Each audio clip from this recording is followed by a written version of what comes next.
Mari berdoa.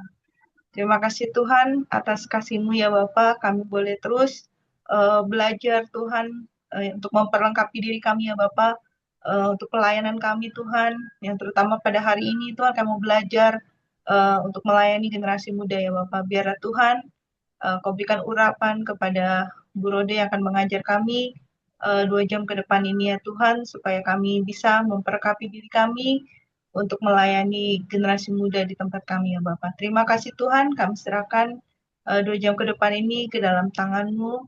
Di dalam nama Tuhan Yesus Kristus. Haleluya. Amin. Silakan Bu Rode. Ya, baik. Shalom, Bapak dan Ibu. Hari ini kita akan ngomongin soal Gen Z. Nanti pemaparan materi saya adalah lebih ke isu-isu yang muncul khusus buat Gen Z ya. Jadi di mana nanti kita bikin counternya itu berarti kebenaran firman yang countering itu gitu ya. Tapi penting sekali kita ngomongin soal Gen Z karena yang kita tahu bahwa masalah-masalah Gen Z, apalagi kesehatan mental itu menjadi hal yang sangat sensitif gitu. Mungkin anak-anak kita atau misalnya teman-teman kita atau saudara kita ada di area usia ini ya. Oke, saya mohon izin untuk share screen Kak. Sebentar. Iya, iya.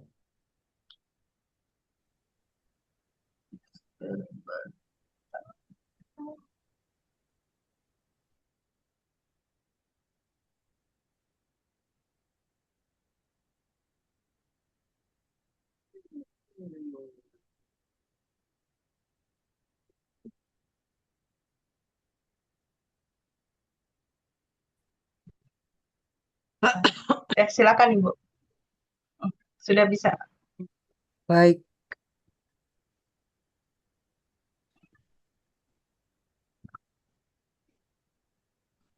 kita akan bahas ini soal kesehatan mental dari generasi Z.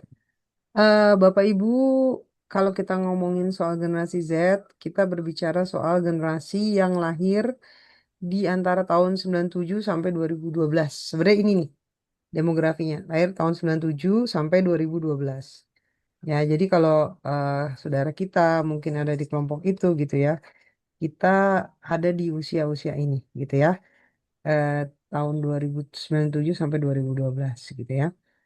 eh tapi kalau kita ngomongin soal usia, udah clear ya, tahun 97 sampai 2012, sekarang berarti usia mereka memasuki usia-usia bukan ada yang remaja, ada yang sudah masuk ke dewasa, pemuda gitu ya, dewasa awal gitu ya di usia Gen Z ini gitu.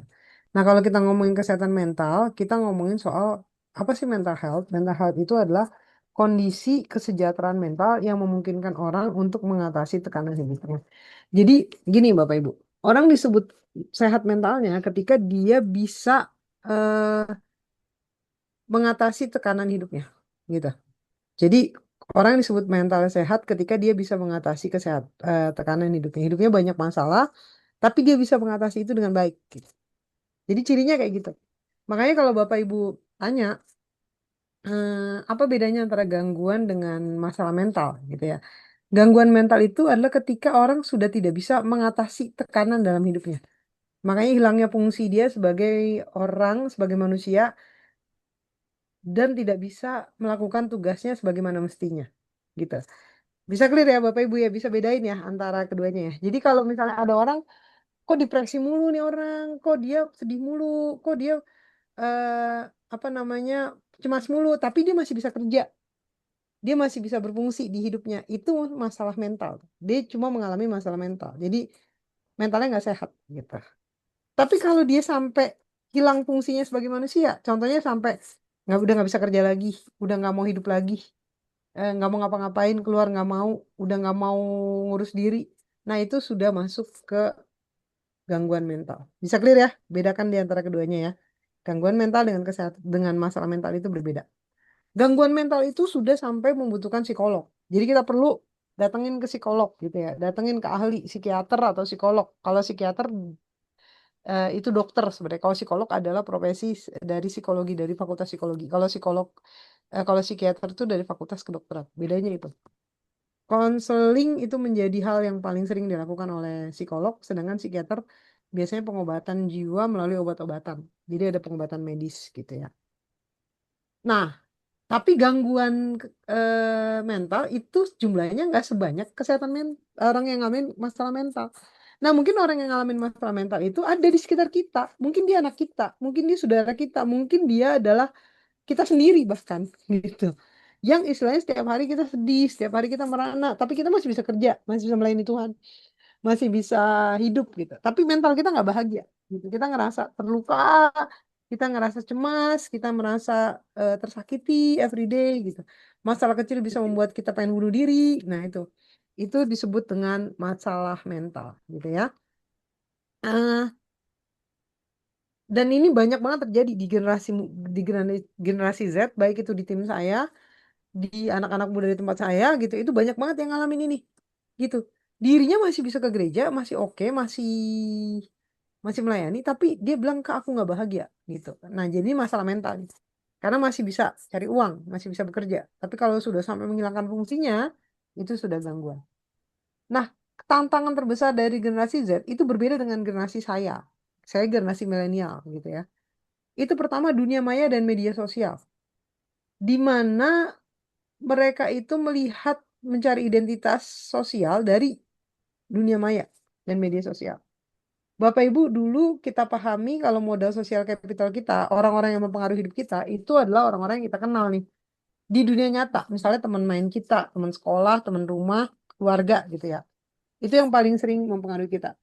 Tapi kalau generasi Z sekarang, itu yang mempengaruhi mereka tetap teman main di rumah, teman main di sekolah, keluarga, dan orang-orang di dunia maya yang kita nggak kenal itu siapa. Gitu. Jadi pengaruhnya itu banyak dari orang luar dan kita nggak bisa memfilter pengaruh itu, kita nggak bisa tahu gitu ya. Syukur-syukur kalau bagus, yang jeleknya banyak banget kejadian kayak gitu gitu. Jadi mental mereka menjadi masalah nih di dunia maya ini gitu ya. Mulai dari membandingkan diri, mulai dari dia melihat dirinya mencari identitas dari orang-orang di sekitarnya, yang akhirnya identitasnya adalah identitas yang salah, yang keliru gitu. Jadi media maya dan eh, media sosial itu menjadi sumber mereka belajar, menjadi pengetahuan mereka, menjadi cara tempat di mana mereka mencari jati diri mereka. Nah, ini kan bahaya nih. Kalau tontonannya hal yang tidak baik gitu ya. Atau yang kedua, tantangan mereka perubahan budaya global. Misalnya ada tradisi-tradisi lain yang dibawa ke negara kita. Misalnya tradisi Korea gitu ya. Misalnya maka ada banyak riset tuh soal Korea Wife gitu ya. Ada tradisi negara lain yang dibawa ke negara kita yang sebenarnya dulu di negara kita dianggap tabu, tapi karena tradisi ini banyak dilakukan oleh negara lain dan buat mereka negara mereka tidak apa-apa, akhirnya generasi kita merasa tidak apa-apa melakukan itu. Contoh nih, mereka belajar dari dunia maya, media sosial tentang seks bebas gitu ya. Di negara barat itu dianggap biasa aja. Nah, di kita kan masih tabu tuh. Tapi lama-lama ketika budaya itu sering dipelajari, masuk ke kita, lama-lama itu menjadi hal yang biasa saja dilakukan di budaya Indonesia. Gitu. Nah, ketika jadi biasa saja kan bahaya nih. Padahal kebenaran firman kan tidak bergantung pada budaya. Kebenaran firman tergantung pada kebenaran itu sendiri gitu kan ya. Di segala zaman, di segala tempat gitu. Terus kemudian tantangan kesehatan mental. Arus informasi dan tekanan sosial yang cepat gitu ya di media sosial gitu ya. Itu membuat mereka mengalami tantangan emosional gitu dan kadang-kadang mereka mengalami depresi. Kenapa? Karena mereka mulai membandingkan hidup dengan orang lain, mereka lihat contoh-contoh yang tidak baik, atau mereka lihat hidup orang lain baik kok mereka enggak gitu. Jadi mereka mulai ngerasa hidup mereka tuh penuh dengan tekanan karena sumbernya jadi banyak banget nih. Termasuk misalnya berita-berita tentang kejahatan, jadi mereka mulai was-was, takut berada di luar gitu ya. Atau justru berita-berita tentang orang-orang yang sukses dan mendapatkan kesuksesan dengan mudah, sedangkan mereka susah berita tentang orang yang lahir dari keluarga yang sudah kaya, sedangkan mereka tidak, gitu. Jadi ini yang membuat hati dan pikiran mereka menjadi rusak. Karena kenapa? Tidak ada filternya dan membuat mentalnya menjadi bermasalah. Makanya sangat menarik ketika Trivena menghubungi saya untuk bicara soal kesehatan mental di Gen Z. Nanti kita lihat ya isu-isunya apa aja ya. Yang ini terjadinya di Gen Z nih, gitu. Sebelum saya ngomongin isu, Bapak Ibu, yang paling ngeri ini sebenarnya gini. Tanpa kita sadar, dunia itu sedang membentuk cara berpikir dan gaya hidup anak-anak kita. Padahal seharusnya yang membentuk gaya hidup dan cara berpikir anak-anak kita bukan dunia, tapi kebenaran firman. Kita setuju dengan ini ya. Tapi Bapak Ibu tahukah kebenaran firman yang kita terima itu 2 jam dalam 1 minggu, gitu. Tapi kalau kita balik ke sini, media sosial, pengaruh tradisi budaya yang tidak sesuai, hal-hal yang merusak mental, itu setiap hari dikonsumsi sama anak-anak kita bisa sampai 8 jam per hari, gitu. Saya pernah bikin riset, ada begitu banyak orang yang menyatakan dia bermain media sosial 8 jam satu hari. Gitu. Jadi bagaimana kehidupan generasi kita dimuridkan oleh dunia. Akhirnya cara berpikir, cara berpikir tuh cara dia memahami sesuatu, cara dia menanggapi sesuatu, cara dia mengelola sesuatu masalah dalam pikirannya, cara dia mencari solusi, itu base-nya bukan kebenaran firman, tapi base-nya adalah apa yang diyakini oleh dunia. Gitu. Gaya hidupnya, stylenya, bagaimana dia memandang kehidupan yang eh, dia dia berpakaian, bagaimana dia berwisata, pergi ke tempat mana gitu ya. Itu sangat dipengaruhi oleh dunia. Padahal sebenarnya kita ngomongin soal kebenaran firman. Contoh teman-teman, contoh ya Bapak Ibu ya. Hidup ini sudah mengalami perubahan, zaman itu sudah mengalami perubahan. Tapi apakah karena perubahan zaman berarti kita boleh ke gereja pakai pakaian mini gitu ya? Kan nggak gitu. Tetap pada prinsipnya di gereja itu kita nggak lakukan itu karena kebenaran firman itu nggak pupus oleh zaman. Zaman boleh berubah, tapi kebenaran adalah tetap kebenaran gitu ya. Contoh lain, misalnya lifestyle dalam berpacaran nih. Karena dunia sudah mengarah pada seks bebas, apakah sekarang kita kalau berpacaran harus ML ujungnya berhubungan seksual? Kan enggak, karena kebenaran adalah kebenaran di sepanjang zaman, di sepanjang waktu. Nah, saya ngerinya kalau dunia yang memuridkan apa yang benar menurut dunia menjadi benar menurut anak-anak. Lifestyle yang mewah-mewahan, ya yang yang pak yang kita mungkin kita nggak mampu tapi kita berusaha untuk kredit iPhone gitu ya. Kalau nggak pakai iPhone bukan orang yang ikut perkembangan zaman misalnya. Lifestyle yang pacaran pergi ke tempat-tempat yang tidak baik gitu ya. Pacaran yang biseksual misalnya, lifestyle merokok, vape gitu ya. Itu menjadi hal yang dianggap biasa karena dunia memuridkan itu. Nah, ini mengerikan nih. Ketika generasi muda kita yang memang sangat dipengaruhi oleh ini nih, dunia maya, media sosial, budaya global, dan ada banyak hal yang bisa merusak mental mereka. Itu dimuridkan oleh dunia. Dan ini menjadi hal yang sangat mengerikan, Bapak Ibu. Makanya firman Tuhan jelas menyebutkan begini di dalam Roma 12 ayat 12. Janganlah kamu menjadi serupa dengan dunia ini. Karena jelas nih, soalnya kita dimuridkan oleh dunia. Gitu. Kita dimuridkan oleh dunia. Maka Roma mengingatkan kita, janganlah kamu serupa dengan dunia ini. Tetapi berubahlah oleh pembaruan budimu. Pikiran kita. Ini yang harus diubah. Supaya kita bisa, supaya kamu dapat membedakan mana kehendak Allah. Mana kehendak Allah. Tentang apa? Apa yang baik, yang berkenan kepada Allah, dan yang sempurna. Bapak Ibu, saudara yang dikasih Tuhan, ini jelas bahwa perbedaannya di dalam konteks pemuritan Tuhan dengan pemuritan dunia adalah pendekatan pada perubahan budi untuk memahami mana yang benar, mana yang salah, mana yang kehendak Allah, mana yang bukan, mana yang berkenan kepada Allah, mana yang tidak, mana yang sempurna, mana yang menjatuhkan. Sampai di sini kita clear ya. Misunderstanding dari anak-anak adalah ketika dia berpikir bahwa hidupnya, cara dia berpikir, gaya hidupnya harus sama dengan dunia. Padahal nggak begitu. Maka Tuhan memerintahkan kepada kita untuk berubah oleh pembaruan budi kita. Supaya kita tahu nih, mana yang di dunia yang benar, mana yang di dunia yang salah. Mana yang diajarkan dunia yang sesuai dengan firman Tuhan, mana yang tidak. Nah kalau nggak belajar ini, bablas sampai akhirnya semua yang benar di dalam kebenaran firman Tuhan tidak diikuti. Semua yang salah yang diajarkan dunia ditelan mentah-mentah. Ngeri ini sebenarnya Bapak Ibu. Makanya saya bersyukur di hari ini kita belajar ini. Apa sih yang sebenarnya menjadi hal-hal yang seringkali dipahami salah oleh anak-anak muda?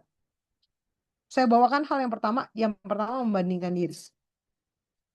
Bapak Ibu, saya bikin riset soal apa yang paling mempengaruhi gitu ya? Apa yang paling mempengaruhi anak-anak muda di dalam kehidupan sosialnya, yaitu adalah perbandingan. Perbandingan adalah awal dari kekecewaan. Perbandingan adalah awal ketika kita merasa kurang. Kapan kita merasa kurang? Ketika kita mulai membandingkan. Kapan kita kecewa? Ketika kita mulai membandingkan. Contoh Bapak Ibu, kalau kita nggak pernah tahu gaji karyawan di tempat kita mungkin akan bekerja dengan sukacita. Tapi kalau gaji itu bocor, nah kita mulai membandingkan. Contoh nih, Kak Trivena gajinya di atas saya 2 juta, tapi kerjaannya lebih dikit dari saya. Mulai kecewa. Kecewaan muncul dari mana? Dari perbandingan. Lalu kemudian ada ukuran kecantikan. Saya pernah bertanya kepada beberapa anak untuk survei gitu ya. Apa cantik menurut kamu? Cantik itu putih. Cantik itu langsing. Cantik itu mancung. Cantik itu tinggi. Itu standar yang dibuat oleh manusia untuk membandingkan. Jadi kalau saya nggak putih, saya nggak tinggi, saya nggak langsing, berarti saya jelek. Kan ini bahaya. Kenapa? Karena hidupnya cenderung membandingkan. Tuhan tidak pernah menginginkan kita ada di fase ini. Kita tidak diharapkan untuk membandingkan diri. Karena ketika kita membandingkan apel dengan jeruk, monyet dengan ikan, kita akan terus merasa tidak akan menemukan kelebihan di antara keduanya, akan selalu melihat kekurangannya. Maka saya selalu bilang ini, berhenti membandingkan karena setiap orang punya jalan anugerahnya masing-masing. Kita tidak bisa membandingkan kejagoan berenang ikan dengan kejagoan berenang dari monyet, nggak bisa. Kita tidak bisa membandingkan kejagoan monyet memanjat pohon dengan kejagoan ikan memanjat pohon. Keduanya punya anugerahnya masing-masing. Monyet bisa memanjat pohon dengan baik, ikan bisa berenang dengan baik. Keduanya punya kapasitasnya masing-masing. Dan ketika dibandingkan, maka monyet akan merasa dirinya tidak punya kemampuan apa-apa. Karena dia melihat ikan bisa berenang dan dia tidak. Sebaliknya ketika ikan melihat monyet, dia akan merasa dirinya tidak bisa apa-apa. Karena dia melihat monyet jago memanjat pohon dan ikan tidak. Nah inilah yang menjadi masalah di anak-anak muda sekarang, di anak-anak Gen Z sekarang. Hidupnya terus membandingkan diri dengan apa yang ada di dunia. Gitu. Saya lahir miskin, enak banget ya teman saya lahirnya jadi orang kaya. Di pos jalan-jalan ke luar negeri, di pos beli motor baru, di pos beli mobil baru, di pos di media sosial dia sekolah di sekolah terbaik. Saya mah apa? Kita mulai membandingkan diri kita. Enaknya punya keluarga yang hangat, di pos lagi dirayakan ulang tahun sama papahnya, di pos lagi makan-makan sama mamahnya dan keluarga besar. Saya mah apa? Tiap hari orang tua saya berantem terus di rumah. Nah ini nih, ketika kita membandingkan diri, memuncullah kekecewaan dan kekecewaan memunculkan kehancuran. Itulah yang terjadi di anak-anak muda sekarang. Karena sumber belajarnya bukan orang-orang yang dikenal, bukan cuma kita nih orang-orang yang dikenal, orang gereja, orang rumah yang kita tahu siapa kita gitu ya. Tapi sumber belajarnya adalah media sosial yang sangat luas, siapapun, dimanapun, dari negara manapun, budaya manapun, maka perbandingan diri menjadi hal yang cukup krusial dan cukup penting dilihat. Itulah kenapa saya kemarin ketemu sama satu anak muda saya, dia bilang ini, Kak, aku pengen operasi hidung dah. Soalnya hidungku kayaknya agak bagian sininya nih kayaknya lipetannya kayak jambu gitu. Modelnya hidungnya seperti saya, Bapak ini. Lipetannya kurang bagus di bagian sini. Saya pengen bikin dia agak terbuka, Kak, jadi supaya mancung. Saya tanya, kamu bisa berpikir gitu gimana? Iya, aku ngelihat, Kak, kayaknya aku ngelihat temanku operasi plastik. Itu jadi cakep, Kak, sekarang gitu. Aku juga sekarang lagi ngumpulin sih supaya bisa operasi di Korea gitu. Nah, saya tanya sama dia, dari mana kamu bisa berpikir untuk operasi? Iya, karena saya merasa saya jelek gitu. Kenapa logika kita nih, kenapa dia bisa merasa jelek? Karena dia membandingkan dirinya dengan yang cakep. Gitu, Bapak Ibu. Nah, ini kan bahaya nih ketika pembandingan dirinya adalah hal-hal yang tidak membuat dia bertumbuh. Saya bilang gini, perbandingan diri itu nggak negatif ketika perbandingan dirinya membuat dia bertumbuh. Contoh nih, Bapak Ibu. Sekarang kok teman saya udah pelayanan ya, udah main musik ya. Dulu kita sama-sama main belajar-belajar gitar di pinggir jalan nih. Sekarang dia udah main musik di gereja. Saya pengen tuh bisa pelayanan juga. Ada nggak yang kayak gitu? Ada. Saya lihat Kak Trivena sekarang udah sekolah tinggi nih misalnya. Saya pengen kayak dia juga tuh bisa kuliah gitu. Nah ini juga perbandingan tuh. Tapi perbandingannya sifatnya memang positif gitu ya. Membawa orang jauh lebih baik nih. Ada, meskipun pada prinsipnya Bapak Ibu, ini perlu disampaikan ke Gen Z kita ya. Jangan pernah menjadikan orang lain sebagai referensi buat diri kita. Jangan. Karena nanti kita akan kecewa. Jadi dalam dunia ini ada dua referensi diri. Referensi keberhasilannya. Ada orang yang berpikir gini, saya berhasil kalau saya lebih baik dari orang lain. Nah, ini bahaya nih. Karena kita selalu berpikir kayak saya bisa disebut sukses kalau saya lebih sukses dari teman saya gitu. Kalau teman saya punya motor, saya pakai mobil, saya lebih sukses. Kalau teman saya bawa mobilnya Agya, saya mobilnya CR-V, saya lebih sukses dari dia gitu. Terus kalau teman saya jalan-jalan ke Jogja, saya jalan-jalannya ke Jepang, saya lebih sukses dari dia. Banyak orang yang berpikir kesuksesan ukurannya adalah membandingkan pada hal-hal sosial, lingkungan sosial. Padahal itu justru merusak. Karena ketika kita bertumbuh, orang lain juga bertumbuh. Logikanya kayak gitu. Nih, kita nih tadinya punya motor nih. Terus kita beli mobil. Orang yang beli mobil waktu itu, karena kita iri sama dia nih, kita lihat perbandingan. Kok teman saya bisa beli mobil ya? Saya mau beli mobil ah. Maka kita beli mobil Alia misalnya. Terus kemudian kita beli mobil itu, eh, orang yang kita jadikan perbandingan, mengupgrade mobilnya menjadi Honda Civic misalnya. Nah, akhirnya kenapa? Kita ngerasa kayak, kok saya nggak bisa-bisa gitu. Ingat ya, sama dengan dia gitu. Ingat ya, karena di atas langit pasti ada langit gitu kan.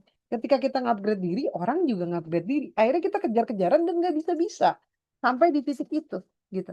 Makanya jadinya gagal mulu kita ngerasanya. Karena perbandingan kita selalu ke orang lain gitu. Terus ketika kita mau cantik seperti orang lain, kita akan nemuin orang-orang yang bilang kita nggak sebagus itu. Akhirnya kita jadi ngerasa, oh kok saya tetap nggak diakui oleh lingkungan sosial ya, meskipun saya udah jadi kayak dia gitu. Itu bahaya banget tuh. Sampaikan ke anak generasi Z gitu ya. Sebenarnya saya berharap juga generasi Z bisa melihat ini gitu ya. Sampaikan ke Gen Z bahwa eh, referensi perbandingan ke keberhasilannya jangan pada social reference, tapi cukup self reference. Dia disebut berhasil ketika dia lebih baik dari dia kemarin. Ini saya sering banget ngomongin ketika ngomongin kesehatan mental, pasti saya bicara ini. Orang disebut berhasil ketika dia lebih baik dari dia kemarin. Jadi kalau hari ini puji Tuhan saya bisa beli motor Mio gitu ya. Ya puji Tuhan karena tahun lalu motor saya cuma motor second. Sekarang saya udah bisa beli meskipun Mio gitu. Gitu. Jadi selama kita lebih baik dari kita kemarin itu sudah berhasil. Gitu. Kalau saya hari ini mulai kuliah meskipun di tempat yang tidak bagus seperti teman saya, kuliahnya di UI atau di Trisakti atau di Untar, tapi setidaknya saya kuliah karena tahun lalu saya enggak gitu. Jadi referensi diri, selama dia lebih baik dari dia kemarin, dia sudah sukses gitu. Itu tantangan yang pertama. Tantangan yang kedua, mungkin Bapak Ibu pernah tahu ini ada di dalam diri anak-anak muda. Namanya FOMO, Fear of Missing Out gitu ya. Anak-anak muda Gen Z nih, Gen Z ini hidupnya banyak kan FOMO. Jadi kalau dia tahu kafe baru dibuka, dia harus datang ke kafe itu. Ada bakso viral, dia harus beli bakso itu. Ada tempat wisata viral, dia harus ke sana. Ada klub olahraga yang lagi viral, misalnya pedal, harus ikut main pedal. Gitu. Kalau enggak, dia dianggap tidak ikutin zaman. Jadi FOMO adalah rasa cemas dan takut ketika dia tertinggal. Entah tertinggal tren, entah tertinggal hal-hal yang viral. Makanya Bapak Ibu ada sebuah penelitian yang menyebutkan bahwa anak-anak Gen Z ini bakal bangkrut, bakal miskin gitu. Kalau dia hidupnya masih FOMO gitu. Bayangin ya, gajinya masih UMR, tapi ada iPhone 17 Pro Max muncul yang orange. Kalau dia nggak punya, dia ngerasa hidupnya FOMO gitu ya. Takut nggak disebut orang yang ngikutin tren. Akhirnya dia merasa perlu beli gitu. Makanya kredit dengan gaji yang pas-pasan itu dia kredit banyak gitu ya. Dia keluarin duit banyak gitu ya untuk dapetin pengakuan dari orang-orang di sekitarnya. Nah, bagaimana mengatasinya? Lawan dari FOMO namanya JOMO. JOMO itu joy of missing out. Kita diajarkan untuk berbahagia ketika kita tidak ikut serta dalam acara yang dianggap kurang penting. Tuhan nggak ngajarin kita boros, Tuhan ngajarin kita hemat. Bahkan dari peristiwa 5 roti dan 2 ikan yang Tuhan izinkan terjadi mujizat di sana dan memberi makan 5.000 orang laki-laki, berarti lebih dari itu. Tuhan mengumpulkan sisanya. Maka sisanya dihitung jadi 12 bakul. Sisanya. Tuhan mengumpulkan sisanya. Artinya Tuhan mengajarkan kita untuk tidak menyia-nyiakan berkat yang Tuhan kasih untuk hal yang nggak penting. Gitu. Kadang-kadang kita invest pada hal-hal yang nggak penting. Akhirnya tuh hidup kita penuh dengan kebangkrutan. Gaji pas-pasan, utang di mana-mana. Supaya kita terlihat mengikuti tren, mengikuti zaman, mengikuti arus. Ini yang seringkali dimiliki oleh Gen Z. Kalau gen milenial mah nggak peduli, gitu. Kebanyakan gen milenial atau gen X gitu ya, itu nggak terlalu peduli. Mau dia ikutin tren nggak ikutin tren gitu. Ada bakso baru nih dibuka, lagi lagi ini nih lagi tren. Itu kita nggak peduli gitu. Teman-teman Bapak Ibu Gen Z itu banyak nongkrong di Blok M. Blok M tuh pusat kuliner yang cukup bagus gitu ya, di Blok M Square sekitar situ yang cukup bagus makanannya. Ada sebuah cheesecake namanya Arti Rasa. Itu ngantrinya bisa panjang banget. Itu udah lama buka, pada waktu baru buka itu antriannya bisa bisa bisa sekitar 1 jaman baru bisa dapat gitu ya. Dan kalau nggak makan itu kayaknya kita kayak nggak ikutin tren yang terjadi gitu. Jadi mengerikan sekali, menyedihkan sekali gitu. Tapi Tuhan mengajarkan kita untuk joy of missing out. Jadi nggak apa-apa ketika kita tidak ikutin arus gitu ya. Ini yang harus disampaikan ke anak muda nih. Jangan FOMO. Jangan ngutang, apalagi ngutang karena FOMO kita. Biar terlihat hebat, biar terlihat mandiri, biar terlihat orang kaya, biar terlihat ngikutin tren, kita ngutang ke sana sini. Nah, ini bahaya. Lalu kemudian tren yang ketiga namanya stigma strawberry generation.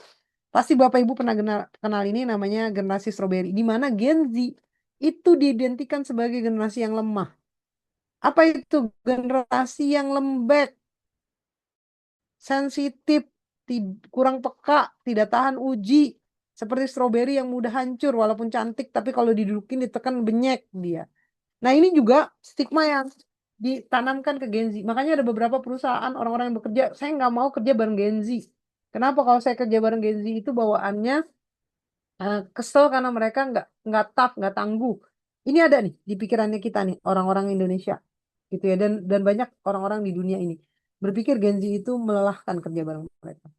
Tapi hari ini saya mau stigma ini diubah dari Gen Z, yaitu adalah Gen Z itu bukan generasi strawberry, tapi mereka adalah generasi anak panah di tangan pahlawan, yaitu generasi yang kuat. Mazmur 127 ayat 4 menyebutkan, seperti anak-anak panah di tangan pahlawan.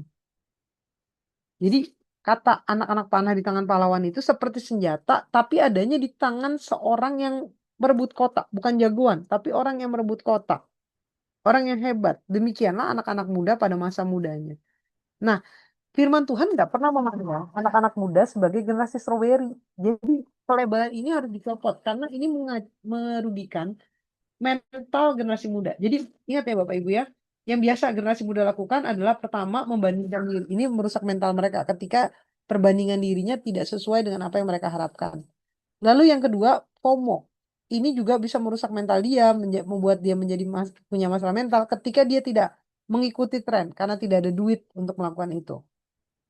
Dan yang ketiga, stigma bahwa mereka generasi strawberry itu juga akan menghancurkan hidupnya, menghancurkan dirinya. Karena kenapa? Karena dia dilabel sebagai generasi yang lembek, gampang hancur, sensitif, nggak tahan banting. Padahal firman Tuhan menyatakan bahwa generasi anak muda adalah generasi anak panah di tangan pahlawan. Begitu kuatnya. Saya pernah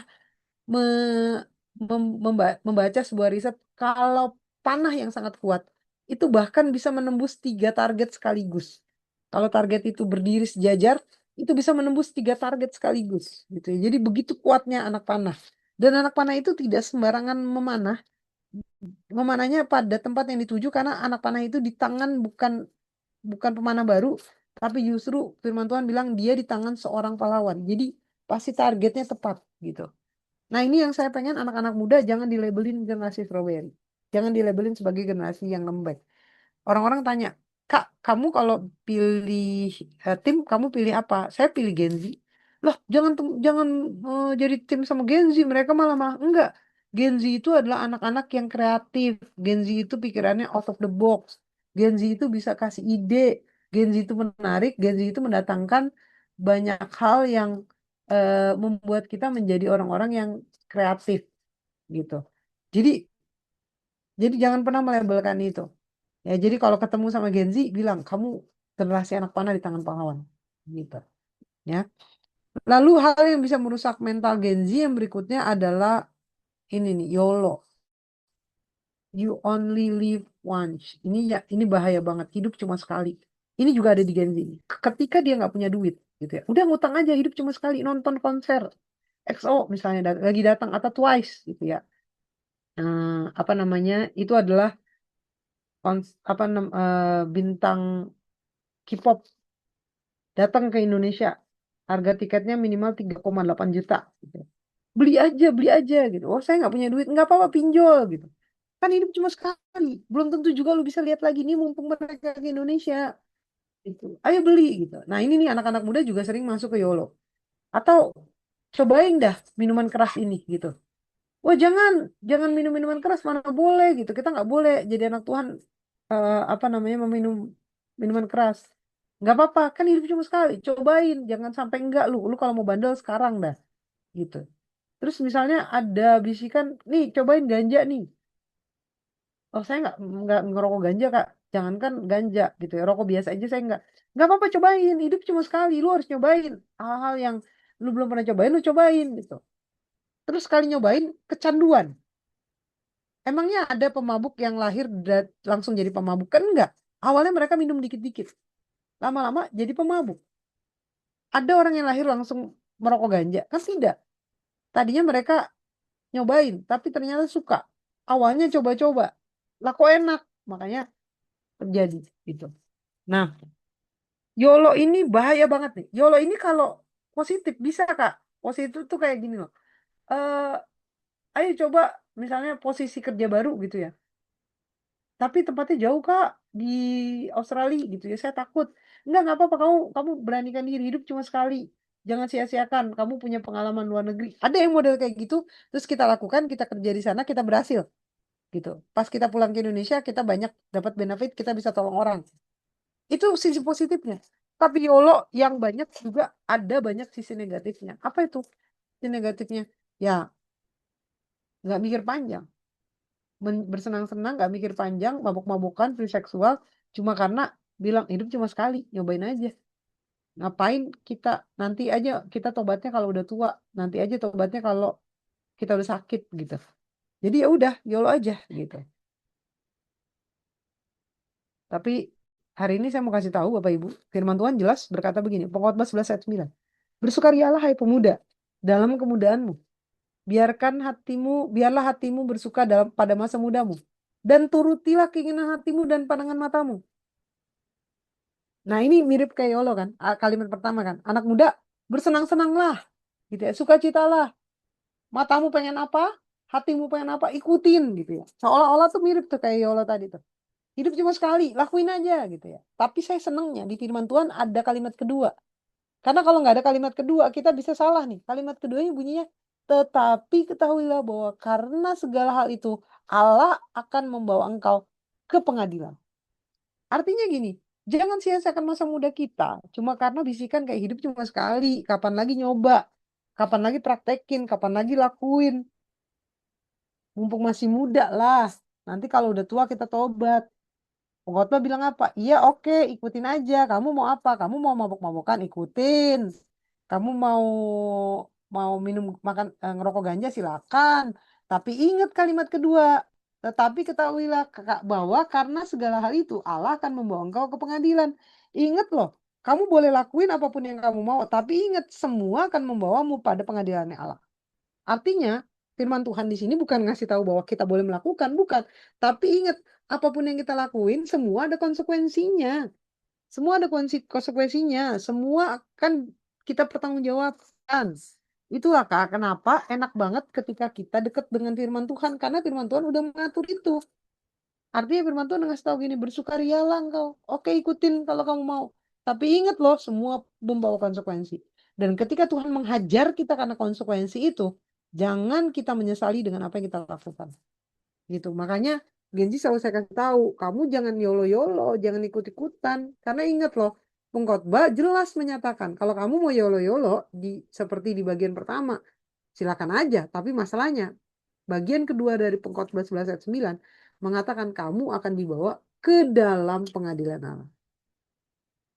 Lah tapi masalahnya hidup cuma sekali, pengennya ngelakuin yang enak, Kak. Pengennya ngelakuin yang menyenangkan dong. Pengennya ya kita happy-happy di masa muda dong, silakan. Tapi ingat, nih Bapak Ibu firman Tuhan dalam Matius 18 ayat 8 sampai 9 ini tegas banget.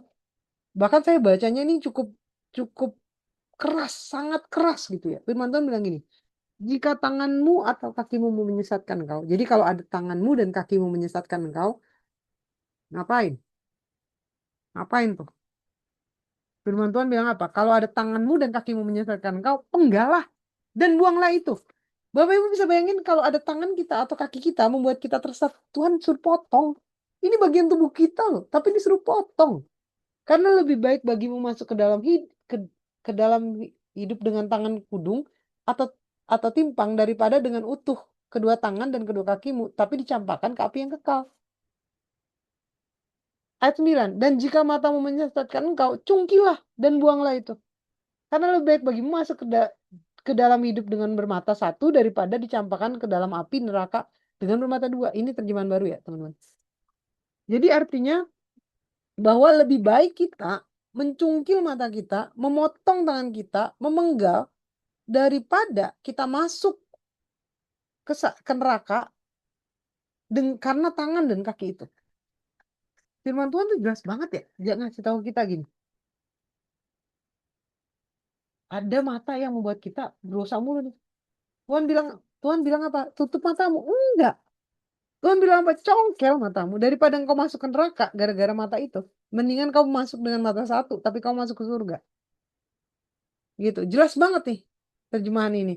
Nah, teman-teman pahamin ini. Ini adalah kalimat yang sangat tegas yang disampaikan dalam kebenaran firman Tuhan. Ya. Ini adalah terjemahan baru untuk kita pahami dengan bahasa yang lebih mudah dipahami. Tapi teman-teman, Pak, ya hal yang juga sangat krusial dari anak-anak muda ini. Quarter life crisis. Bapak Ibu pernah tahu ini? Ini adalah krisis identitas anak-anak muda di usia 25 tahun. Kenapa disebut dengan quarter? Itu bicara soal 100 tahun dibagi 4. Jadi quarter. Di usia 25.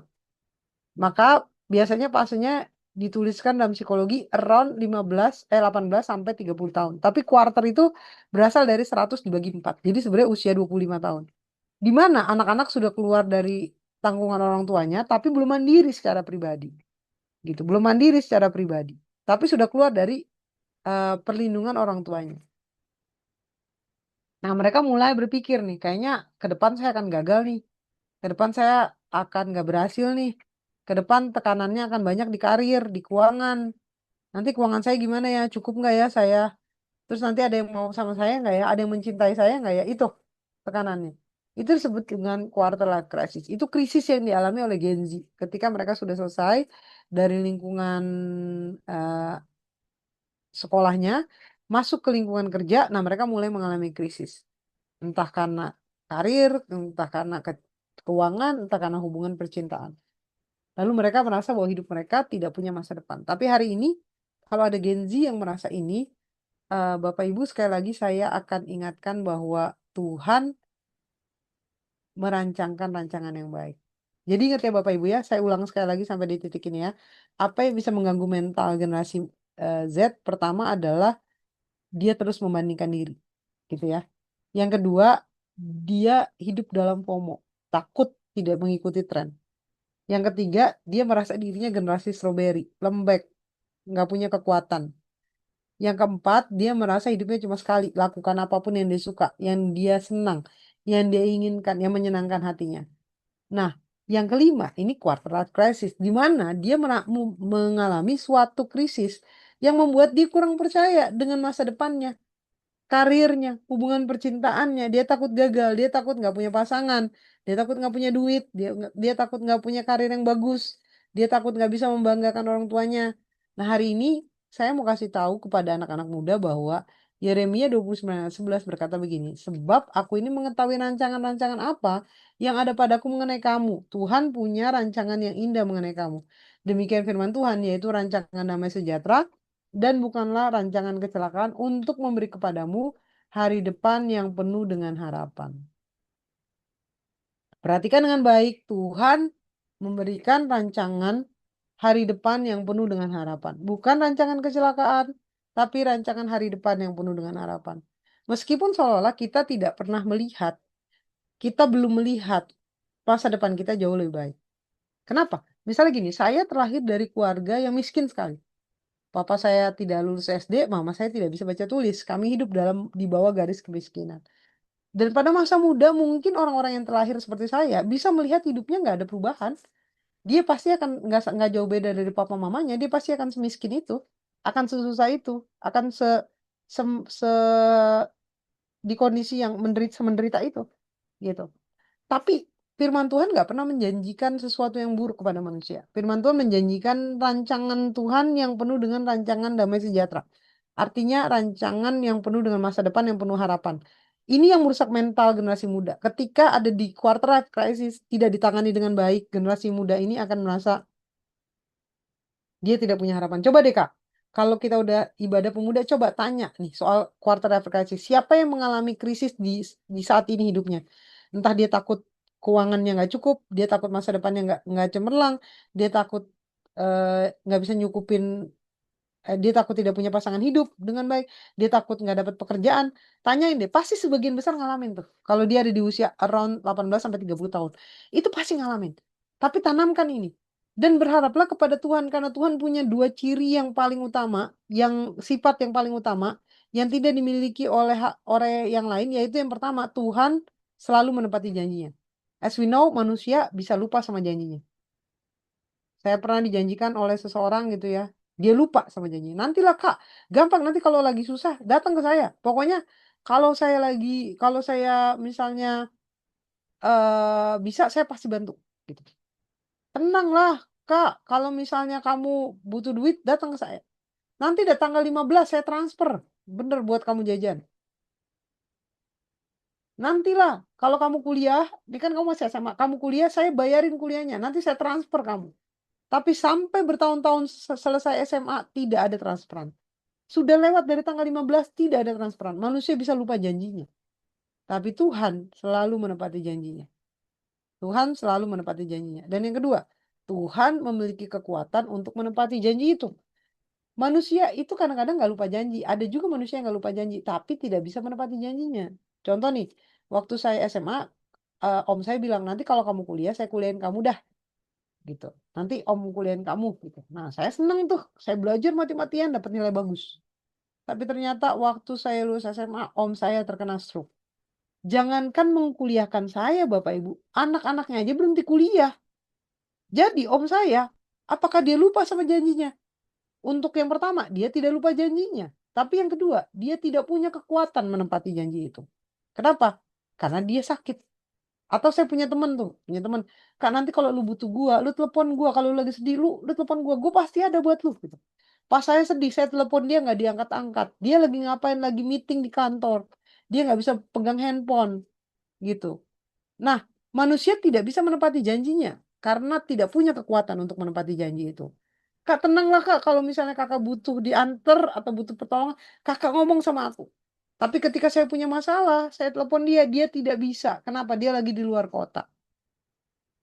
Tapi Tuhan punya dua kriteria untuk bisa diandalkan. Pertama, Tuhan menepati janjinya. Yang kedua, Tuhan punya kekuatan untuk menepati janji itu.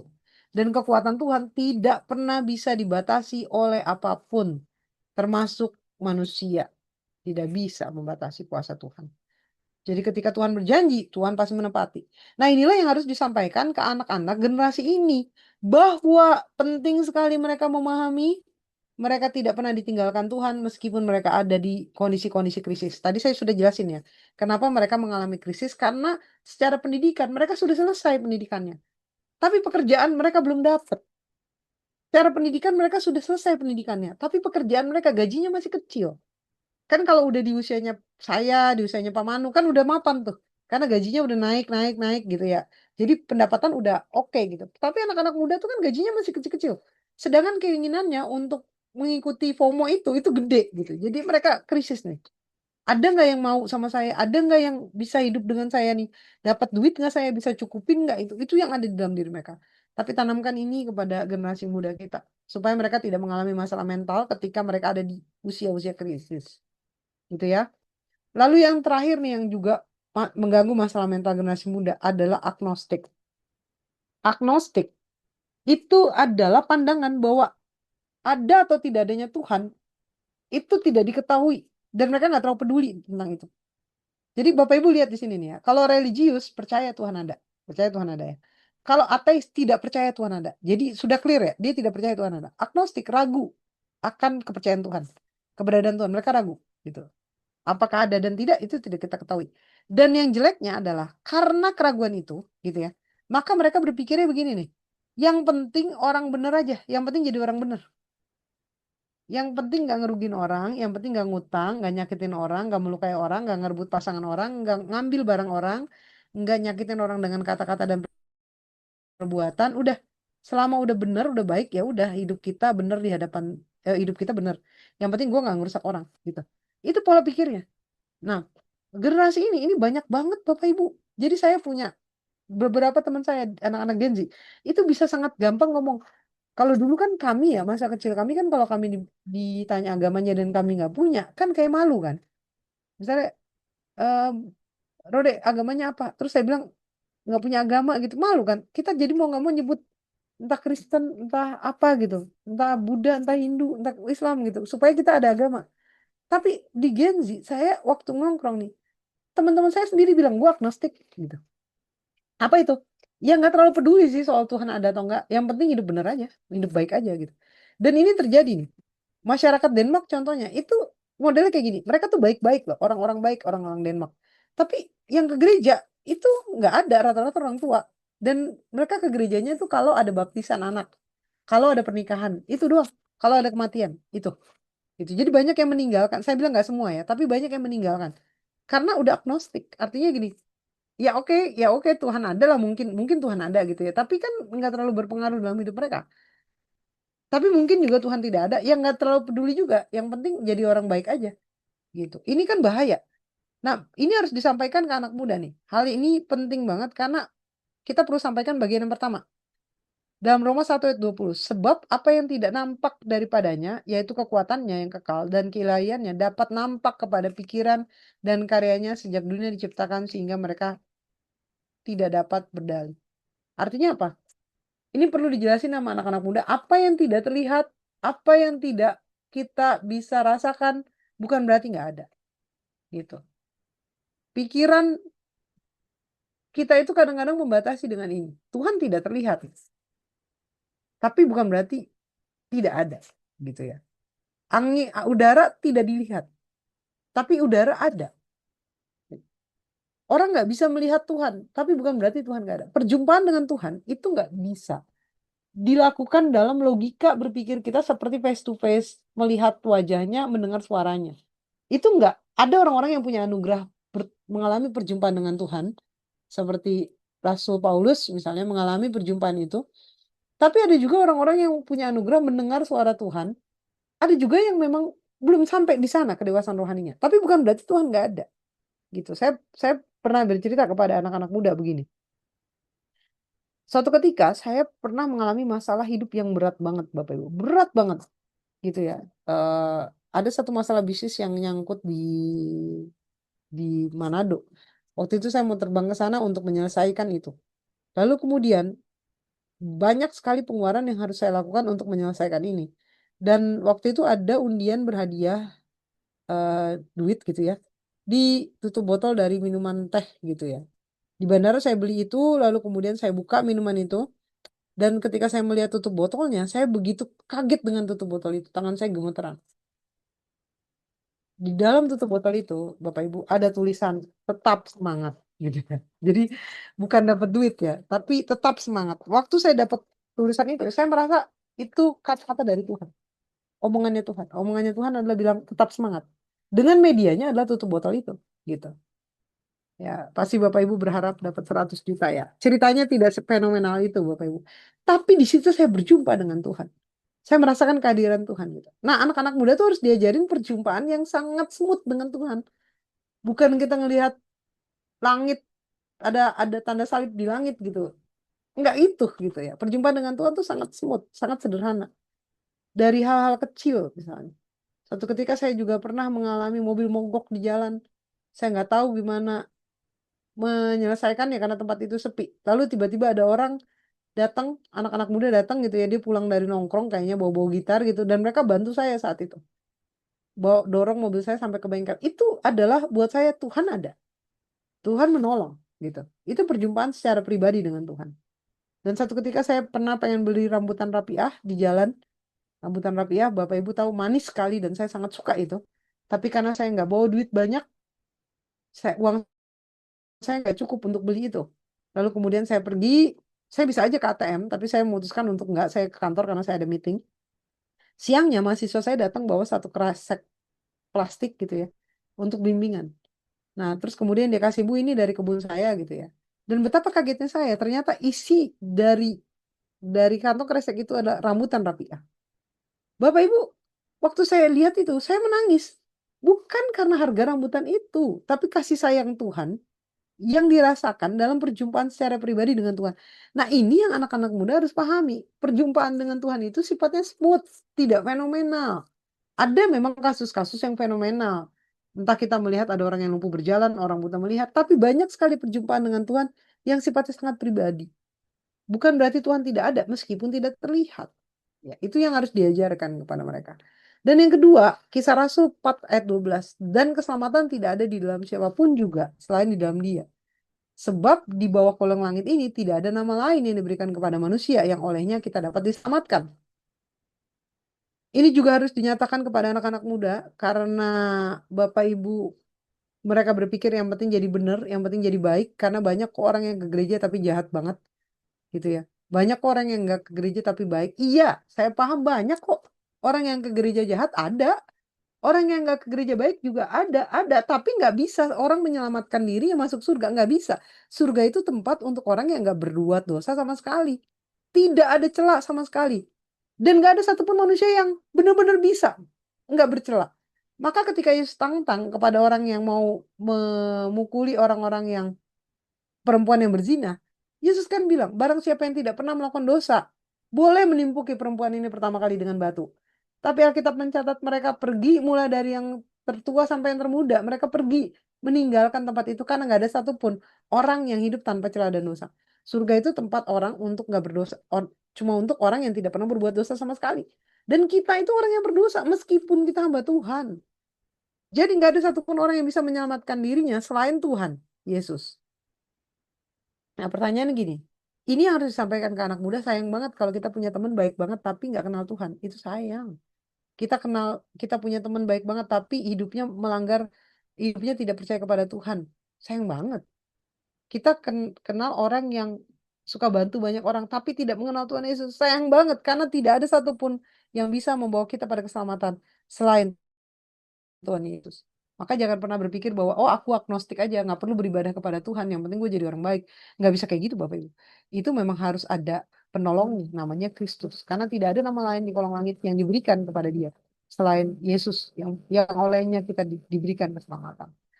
Ini jelas ya bahwa agnostik itu bukanlah hal yang baik. Karena ini akan merusak mental generasi muda. Yang dirusak mental apa? Mental spiritual. Bapak Ibu dalam psikologi spiritual juga adalah bagian dari mental seseorang. Itulah kadang-kadang kenapa kita temukan masalah hidup berat, nggak gampang, tapi kok dia bisa kuat ya? Ya karena ada kecerdasan spiritual di dalamnya, religiusitas di dalamnya. Dan kalau ini juga dirusak oleh iblis, ya sangat disayangkan. Itulah kenapa kita perlu memahami ini.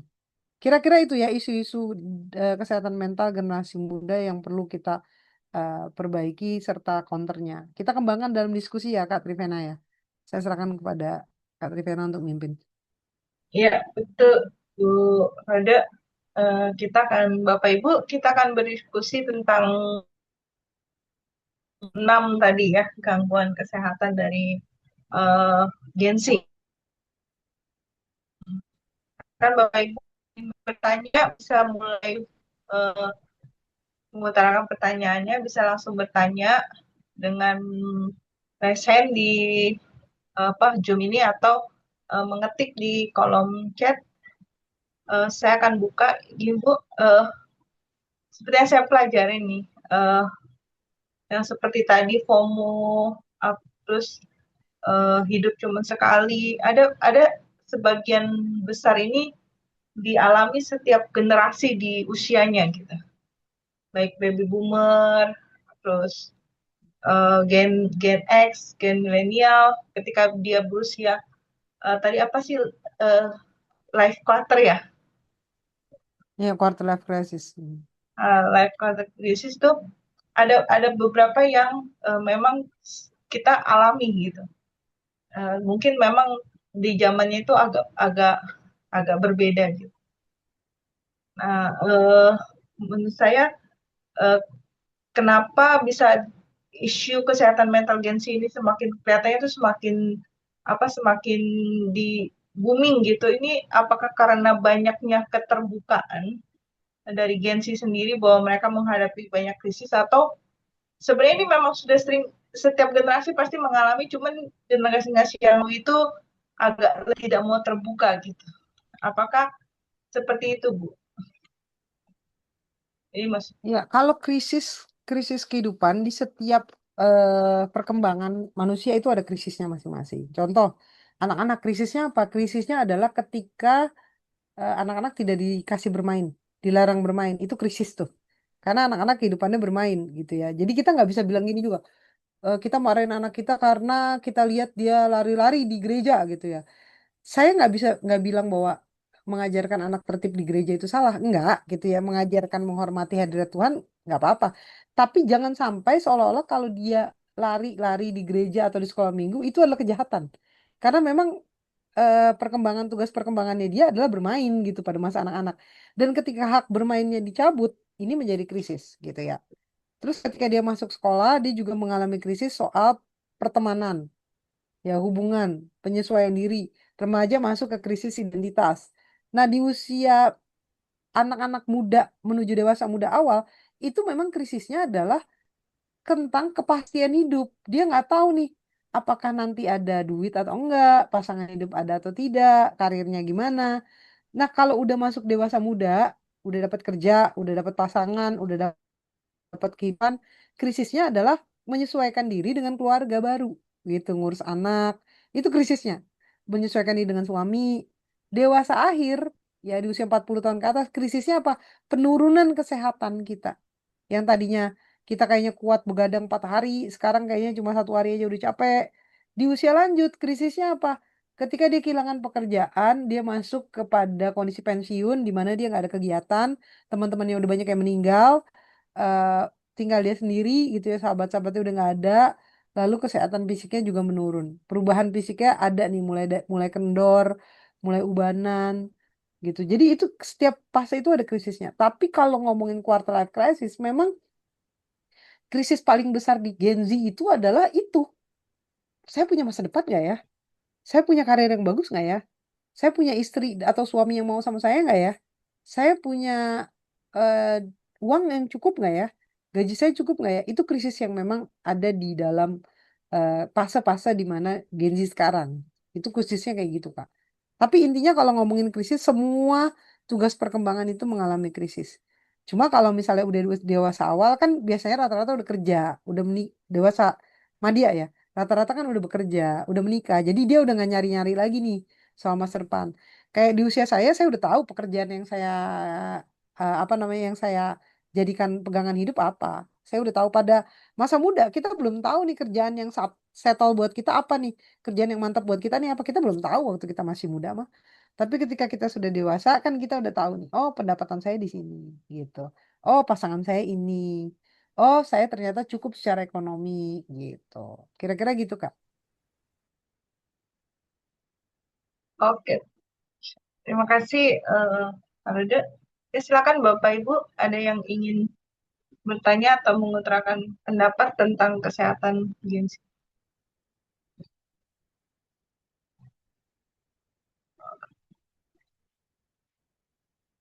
Silakan, ada yang ingin mengajukan pertanyaan, Bapak Ibu, yang punya anak-anak Gen Z?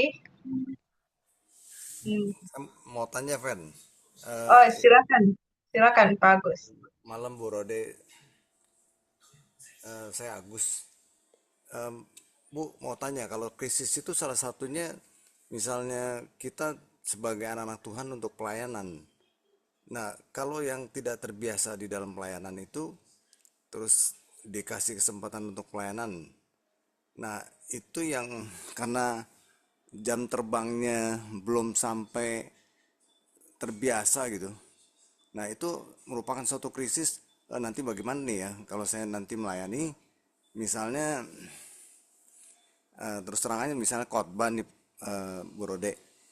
Nah, kita kan nggak terbiasa nih penjadwalan itu, atau misalnya jam terbangnya itu nggak sebanyak yang biasa para pendeta pelayanan gitu.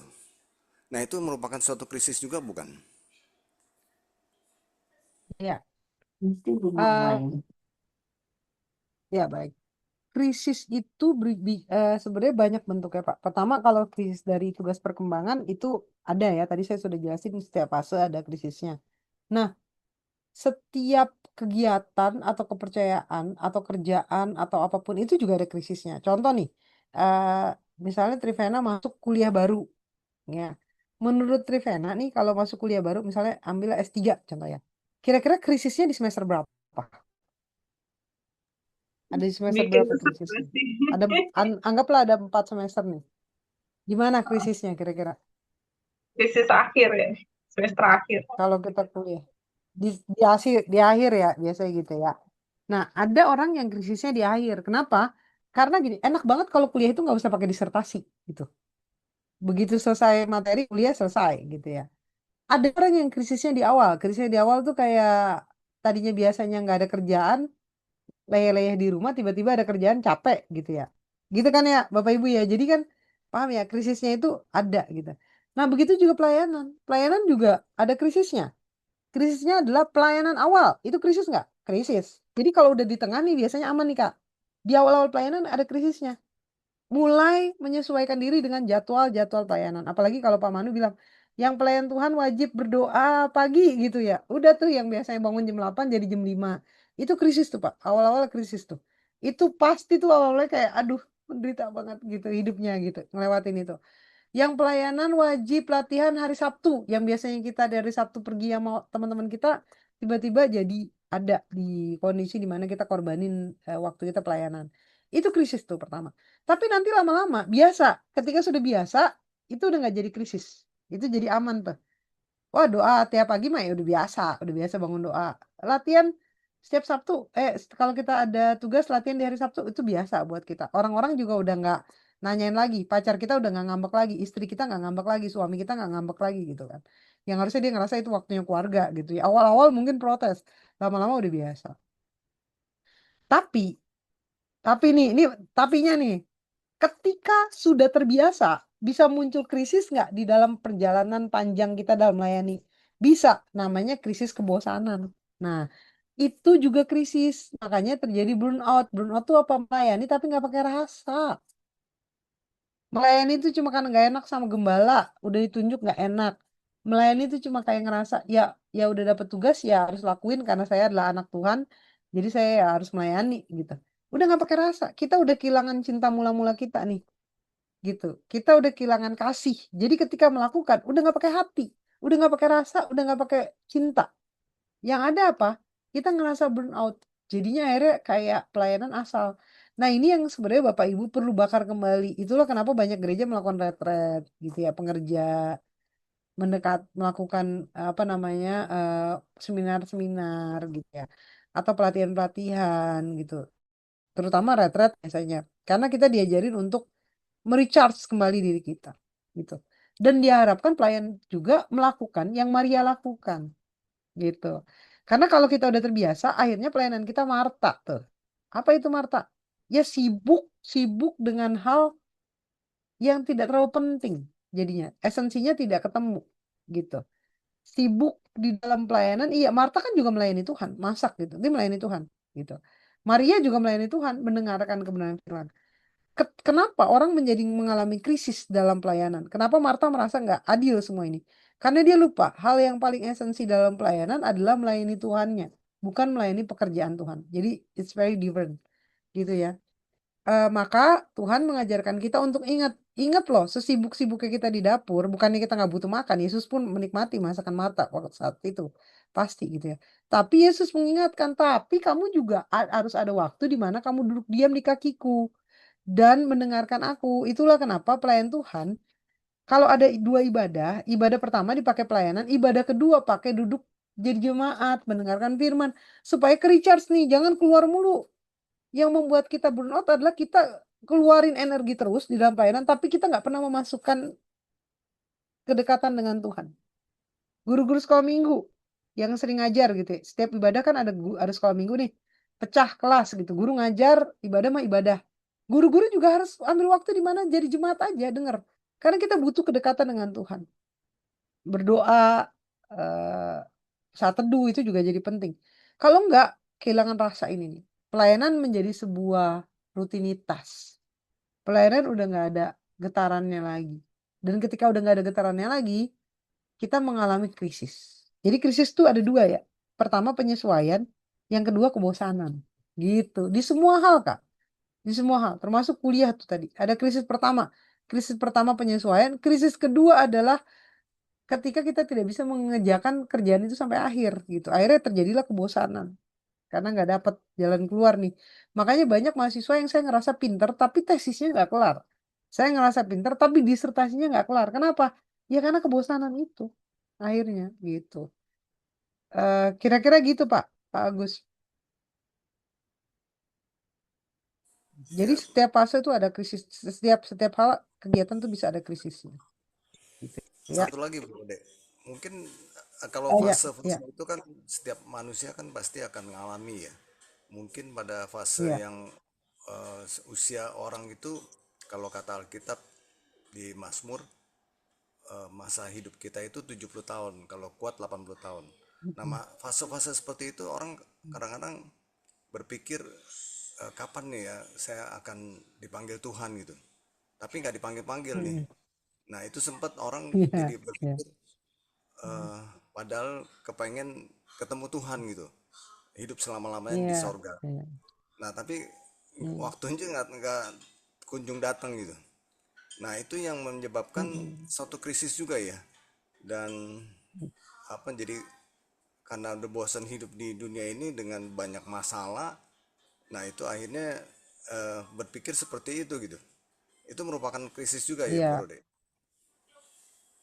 iya Pak. Jadi gini Pak, ada sebuah jokes ya. Si Oma ditanya, Oma, ini Oma umur udah 99 tahun, tapi Oma itu apa namanya panjang umur gitu. Gimana resepnya Oma bisa panjang umur? Oh, resepnya Oma panjang umur adalah sejak umur 60 tahun Oma itu bermasalah di pendengaran. Jadi ketika Tuhan panggil, Oma nggak dengar gitu. Makanya dia hidup panjang. Jadi ketika Tuhan panggil, dia nggak pulang ke Tuhan gitu ya, karena nggak denger gitu ya. Eh, itu joke ya dari oma-oma gitu ya. Tapi gini Pak, eh, ketika orang terlalu lama hidup gitu ya, saya mempelajari beberapa kasus ya Pak. Ada yang sampai bilang dia pengen banget meninggal karena semua orang seangkatannya udah nggak ada gitu. Jadi dia udah nggak tahu nih mau gimana gitu ya. Terus kesehatannya juga sudah menurun, artinya jalan kemana-mana mesti didorong, tapi hidupnya masih panjang gitu ya. Jadi jadi dua krisis ini menarik pertanyaan Pak Agus nih. Di usia lansia berarti ya. Usia lansia tuh ada dua krisis. Krisis yang pertama takut mati. Krisis yang kedua pengen mati tapi nggak mati-mati. Ini fakta nih Pak. Dari apa yang terjadi di lapangan gitu ya. Eh Ketakutan ini gampang nih. Kalau takutan meninggal ya kita tinggal kasih tahu soal betapa beruntungnya kematian kita di dalam Tuhan gitu ya. Ya, disebut sebagai keuntungan. Ketika kita mati, mati adalah keuntungan. Jadi berbahagia ketika kita bisa meninggal di dalam Tuhan. Tapi yang misalnya dia pengen meninggal tapi nggak meninggal, itu kita mengajarkan dia satu hal yang lain dalam dalam Alkitab, yaitu adalah jika aku harus hidup di dalam dunia ini, itu berarti bagiku bekerja memberi buah. Itu kan sangat sangat logis banget ya. Apa yang Rasul Paulus bilang ya. Em, Jika aku harus mati, bagiku hidup adalah Kristus dan mati adalah keuntungan. Jadi kalau harus mati pun nggak apa-apa, mati pun adalah keuntungan gitu. Tapi jika aku harus hidup dalam dunia ini, itu berarti bagiku bekerja memberi buah. Jadi ada dua, kalau hidup berarti harus berbuah, kalau meninggal berarti harus ikhlas karena kematian kita berharga di mata Tuhan. Nah, opsi ini harusnya diajarkan kepada keduanya. Jadi, kalau Bapak tanya apakah itu krisis, benar, itu juga krisis gitu ya. Tapi harus diajarkan keduanya ke lansia. Nah, biasanya ini dibicarakan di ibadah-ibadah umas tuh. Hidup adalah Kristus dan mati adalah keuntungan. Tetapi jika aku harus hidup, bagiku bekerja memberi buah. Jadi ketika harus hidup, ya nggak apa-apa, berarti masih ada kesempatan untuk memberi buah gitu. Meskipun dalam konteks psikologi memang itu adalah krisis karena itu udah kehilangan kesehatan, teman-temannya udah nggak ada, dia merasa nyusahin anaknya, bahkan anaknya pun ada yang sudah meninggal. Kalau sudah tua seperti itu, biasanya kalau udah tuanya sampai di titik mau meninggal, pengen meninggal tapi nggak meninggal-meninggal, itu biasanya anaknya sudah banyak yang meninggal juga. Kalau di usia 70-an, itu banyak banget yang belum mau meninggal. Biasanya yang kayak gitu, Pak, itu yang saya pelajari ya, itu kayak usianya udah 90 tuh, 80, 90 tahun. 85 ke atas, 90 tahun tuh. Itu baru tuh. Jadi banyak case yang saya pelajari tuh, yang pengen meninggal itu di usia-usia itu. Kalau 70, 80 awal tuh belum. Malah takut meninggal. Biasanya case-nya justru takut meninggal. Tapi kalau pengen meninggal itu biasanya 85 ke atas, 90 tahun tuh. Itu baru kasusnya pengen meninggal gitu. Gitu, Pak. Oke, makasih Brode. Iya, Pak Agus. Ya, saya mau tanya, boleh nggak, Fen? Masih ada waktu? Boleh, silakan. Banyak, masih Ya, banyak. silakan, Bu. Ya, eh, saya mau bertanya. Kita kan di kantor saya ya ada tim, satu tim tuh kita 3 orang. Nah, salah satu teman saya ini, dia itu memang kelahiran 98. Dan kalau tadi saya dengar penjelasan dari Bu Rode, ya tantangannya ya itu di poin ke-6 ya dia agnostis. Agnostik. Agnostik. Nah, kenapa saya bisa kategorikan gitu? Karena dia pertama bagi dia tuh ibadah itu penting nggak penting. Satu. Terus kedua, hubungan sosial dia untuk berinteraksi dengan orang sekitar bagi dia juga nggak penting gitu. Terus antara sampai-sampai dia punya prinsip bahwa ya bagi dia tidak mempunyai istri juga nggak masalah sampai akhir hidupnya dia. Nah, kadang-kadang kita sebagai temannya kan suka kita kasih, maksudnya kita pendekatan-pendekatan, kita mencoba untuk merubah mindsetnya dia, cara pikirnya dia yang seperti itu gitu kan, bahwa ya kita ini penting untuk beribadah, kita ini penting untuk percaya Tuhan gitu kan, karena hidupnya nggak hanya di sekarang aja, dan kita juga suka bercerita bahwa kita juga butuh pasangan hidup ya untuk kelangsungan kita dan nanti di masa tua, dan kita juga butuh untuk berinteraksi sosial. Nah, tapi udah sekian lama kayaknya masih masih belum mengena nih ke orang ini gitu kan. Nah, kira-kira kalau dari Bu Rode nih ada nggak saran gimana sih pendekatan yang lebih ininya untuk kita nih teman-teman ke teman saya ini yang mengalami agnostik gitu. Itu aja, Bu.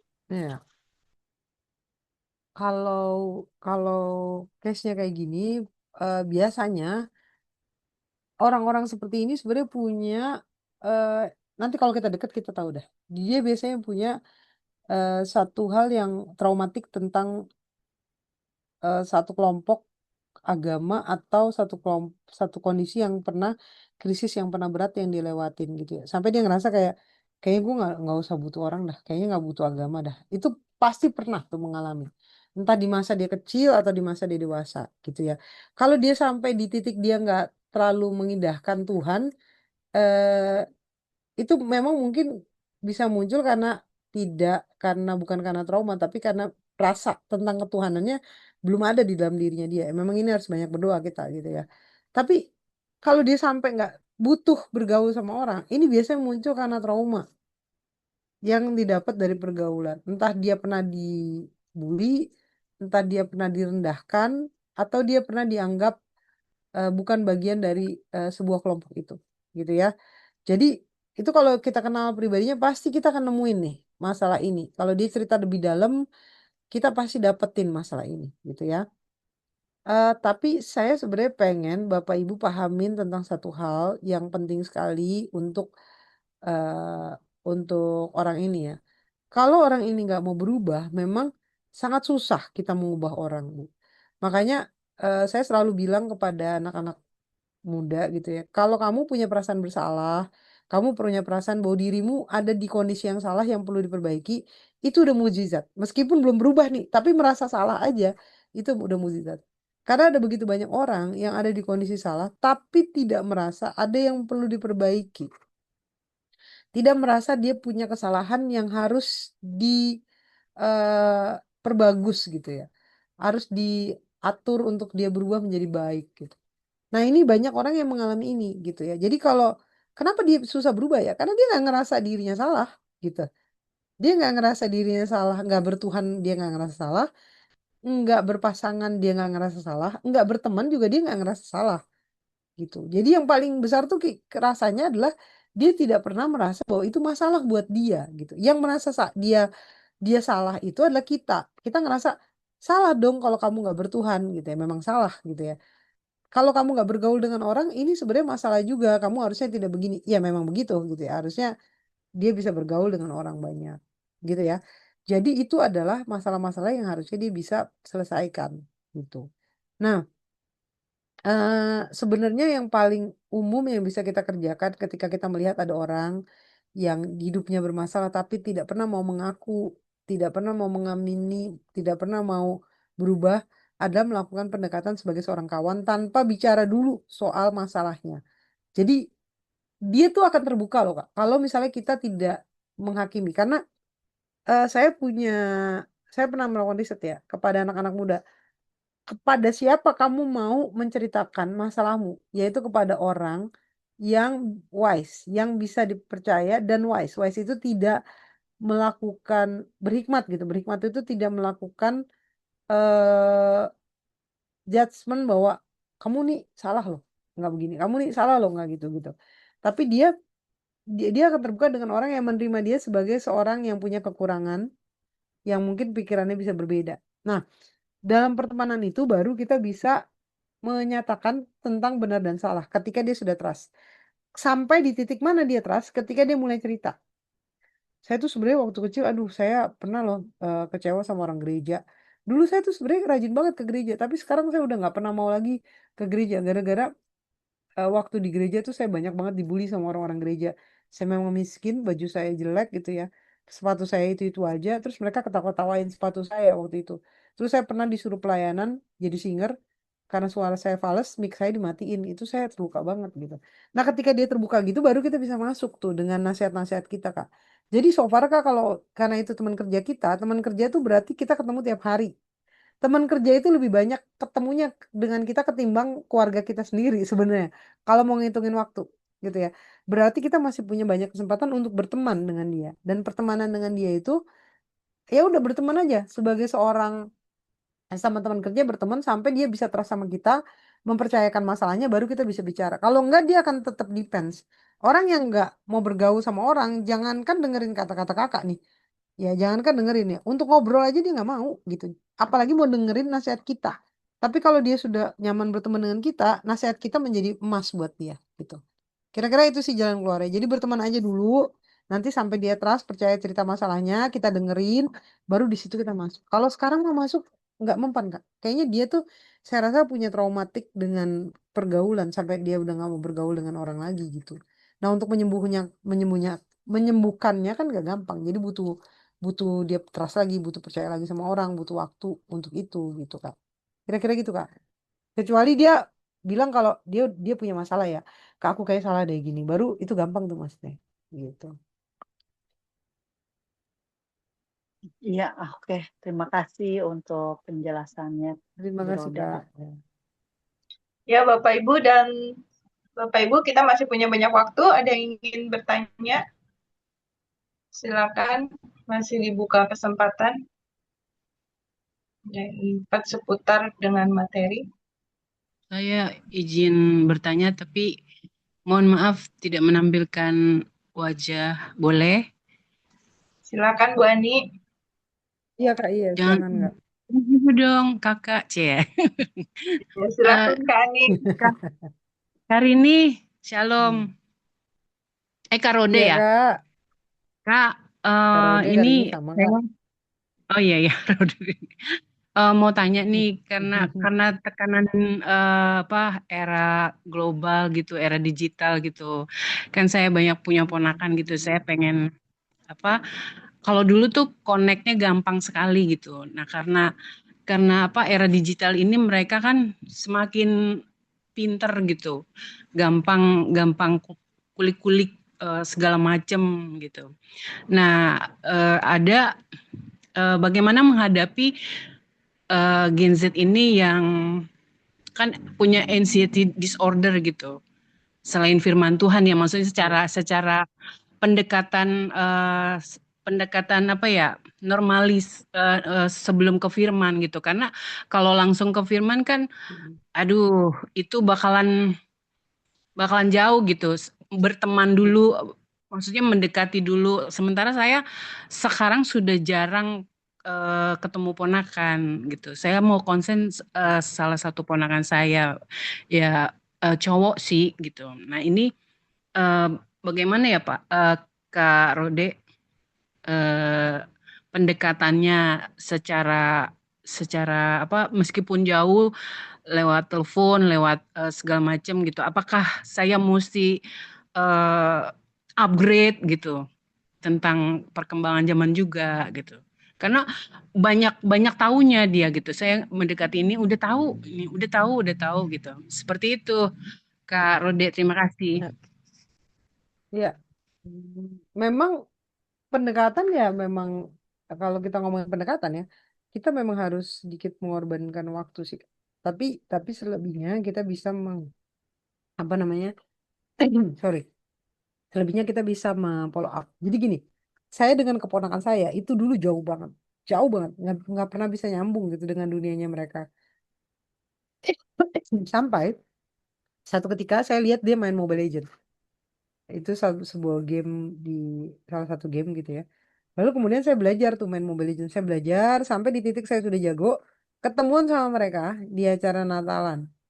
Di acara Natalan saya ngajak mereka main Mobile Legends. Awalnya mereka kayak meragukan, nggak mau gitu ya. Terus akhirnya ketika mereka mau, akhirnya kita banyak ketawa, banyak bercanda. Dan setelah itu kita jadi kayak tuker-tukeran nomor handphone.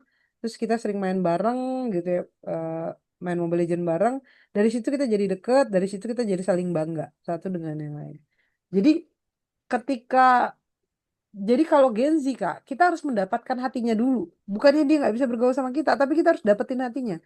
Jadi waktu itu kenapa Ya, saya tidak bisa bergaul dengan dia? Karena saya belum mendapatkan hatinya. Bagaimana cara mendapatkan hatinya? Yang diawali dengan menyukai apa yang disukai gitu, memasuk ke dalam dunia yang disukai. Lalu dari situ kita masuk nih nyambung. Nah nyambungnya itu di follow up gitu. Jadi bagaimana saya setelah saya main, saya bilang gini, eh nomor HP kamu apa gitu ya. Nanti kita main bareng ya. Ya udah ke depannya saya jadi sering main gitu. Jadi Kak, kalau Kakak punya kesempatan buat ketemu gitu ya dengan ponakan, coba deh cari hal yang paling dia suka. Contoh nih, kalau dia masih kecil ya dia suka Barney, ya udah kita ngomongin soal Barney. Kita belajar soal Barney. Dia suka Roblox, kita kita belajar juga tentang dunia game Roblox. Lalu kemudian kita ngobrol sama dia. Atau kalau dia sudah remaja, misalnya dia suka K-pop Twice misalnya, kita juga pelajari itu dan kita mulai ngobrol. Nah, setelah itu baru kita bisa membangun bonding. Bonding itu yang bisa kita maintain dengan media sosial atau dengan telepon atau dengan eh, apa namanya pertemuan-pertemuan virtual seperti kita ini gitu. Tapi kalau belum Kak, memang agak susah gitu. Mereka tuh susah.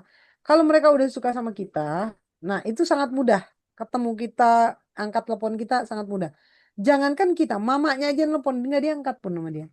Anak-anak Gen Z itu kayak gitu. Mamanya nelponnya nggak diangkat. Apalagi kita yang nggak terlalu kenal gitu. Tapi kalau dia suka sama kita udah bisa ngambil hatinya.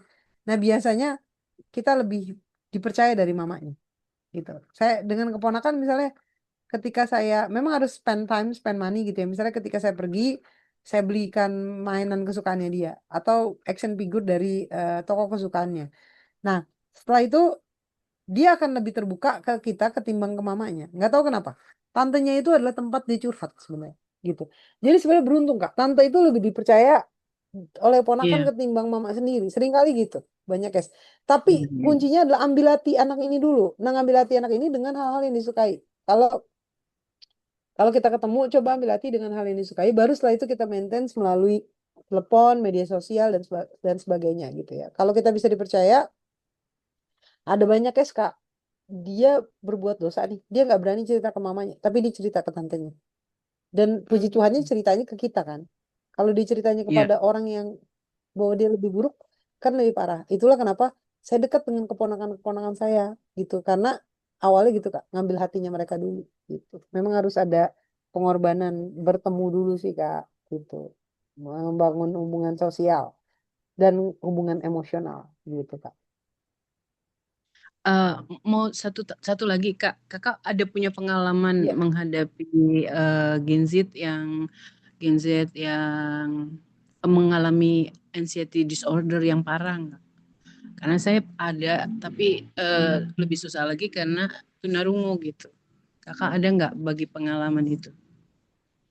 Kalau yang parah itu memang sampai dibawa ke psikolog dan psikiater.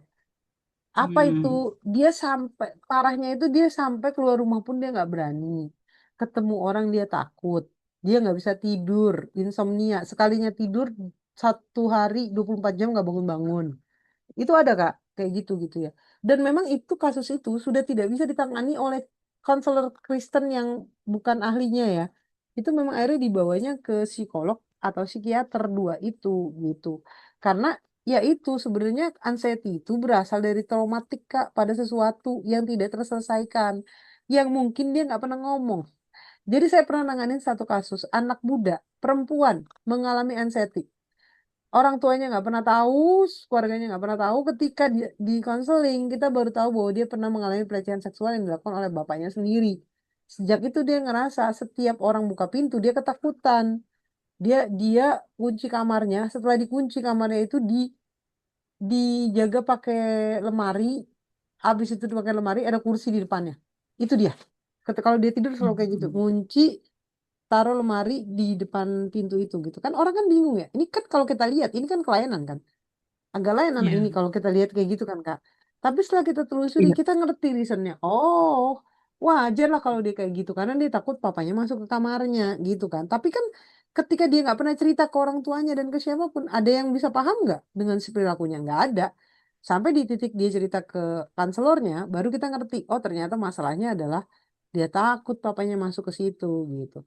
Nah, orang-orang yang anxiety pada lingkungan sosial, misalnya takut berteman, takut ketemu orang, itu kemungkinan dia pernah dibully di lingkungan umum atau dia pernah dipermalukan dengan sangat hebat di lingkungan umum tapi dia nggak bisa cerita kemanapun makanya kita susah kayak nggak apa-apa orangnya nggak pernah bermasalah nggak ada masalah kok dia nggak pernah ada yang jahatin siapa bilang kita kan nggak tahu isi hatinya orang gitu. Nah, ketika kita sudah konseling, kita baru ngerti. Oh, ternyata itu. Ada lagi yang anxiety-nya ketika mamanya pergi dia nangis, ngamuk-ngamuk, nangis ngamuk-ngamuk di sekolah gitu. Nangis parah itu dia bisa bikin masalah, dia pukulin mbaknya, dia pukulin teman-temannya gitu ya. Tahu nggak ketika di konseling apa anak ini?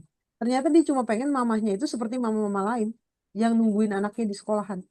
Karena mamanya kan wanita karir. Jadi ketika ke sekolah dia tinggalin anaknya, cuma mbaknya doang tungguin di situ. Nah dia pengennya mamanya itu nungguin dia kayak mama-mama lain.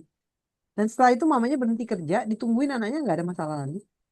Itu ngamuknya itu parah Kak. Itu masih kecil itu sampai lempar-lempar barang, lempar-lempar buku, lempar-lempar Hmm. meja, sampai gurunya digebukin gitu.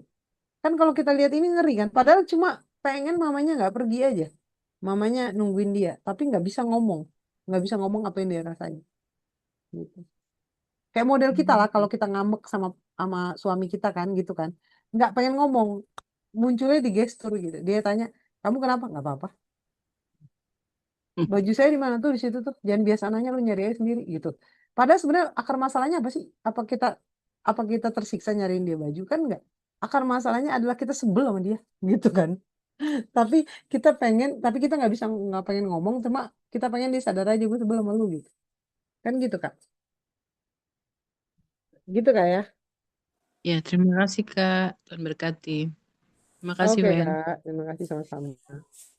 Oke, Bapak Ibu, ada lagi pertanyaan Bu Rode, seputar kalau case yang tadi, kalau seperti apa hubungan suami istri ya, ya apa namanya, jadi istri lagi ngambek gitu, em, jadi harus ada kepekaan dari suaminya nih ya, kepekaan dari Tuhan maksudnya. Selain Yang sekali paling selain berat itu adalah ya selain psikolog atau konseling, gimana Pak? kan itu kan di luar yang nggak manusia nggak bisa tahu nih, mungkin entah itu anak, Iya, entah itu istri atau suami. Nah, itu kan perlu ada kepekaan mm-mm. yang dari Tuhan gitu. Jadi di luar dari Betul, betul, kemampuan manusia jadi. betul. Karena di dunia ini ada yang tiga yang susah Pak. Pertama matematika, itu susah. Yang kedua kitab imamat. Yang ketiga membaca pikiran istri, itu susah Pak. Gitu ya. Jadi memang butuh kepekaan dari istri kita gitu. Kadang-kadang gini Pak, misalnya kita izin nih mau main badminton sama teman-teman gitu ya. Dia akan bilang terserah gitu ya. Ini aku pergi ya main badminton sebentar doang, terserah gitu. Kalau kata terserahnya dia itu sebenarnya gini, dia nggak bolehin kita pergi, tapi dia nggak pengen dibilang ngatur, gitu.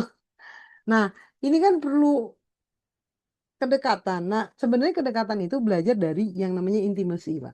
Intimacy itu, jadi dalam pernikahan itu ada tiga hal dalam cinta yang disebut triangle of love. Itu terdiri dari tiga. Yang pertama namanya passion atau seksual. Ya, kita paham lah ini. Yang kedua komitmen. Komitmen itu yang membuat kita tetap mencintai dia dalam keadaan sehat maupun sakit, gemuk ataupun kurus, kaya ataupun miskin gitu kan ya. Nah, yang keempat, yang ketiga namanya intimacy. Intimacy itu kedekatan emosional. Ini bukan seksual ya, tapi intimacy itu kedekatan emosional di mana gini, kita bisa dengerin dia ngomong gitu. Dan kita happy dengerin itu. Kita happy dengerin dia curhat. Daripada dia curhat sama suami orang kan bahaya kan. Kita happy dengerin itu. Terus kemudian misalnya kita pergi nonton sama dia, itu intimacy itu. Kita pegangan tangan sama dia, itu intimacy. Kalau kita pergi keluar kota, kok kita kayaknya nggak lengkap kalau nggak bawa dia ya. Rasanya pengen sama dia nih.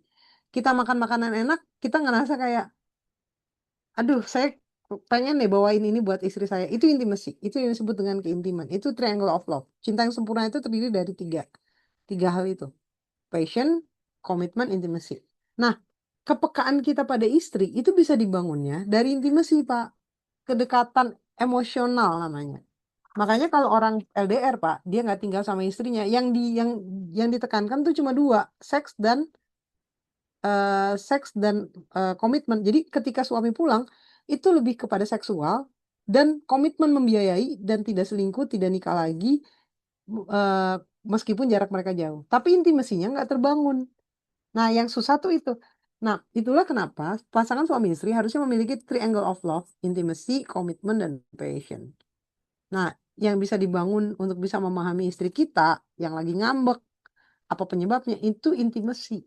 Intimacy membuat kita kenal orang membuat kita bisa memahami. Kayak gitu, Pak Agus. Oke, terima kasih Bu Rode. Iya, sama-sama, Bisa Pak. disebut bahasa tubuh nggak, Kak Rode?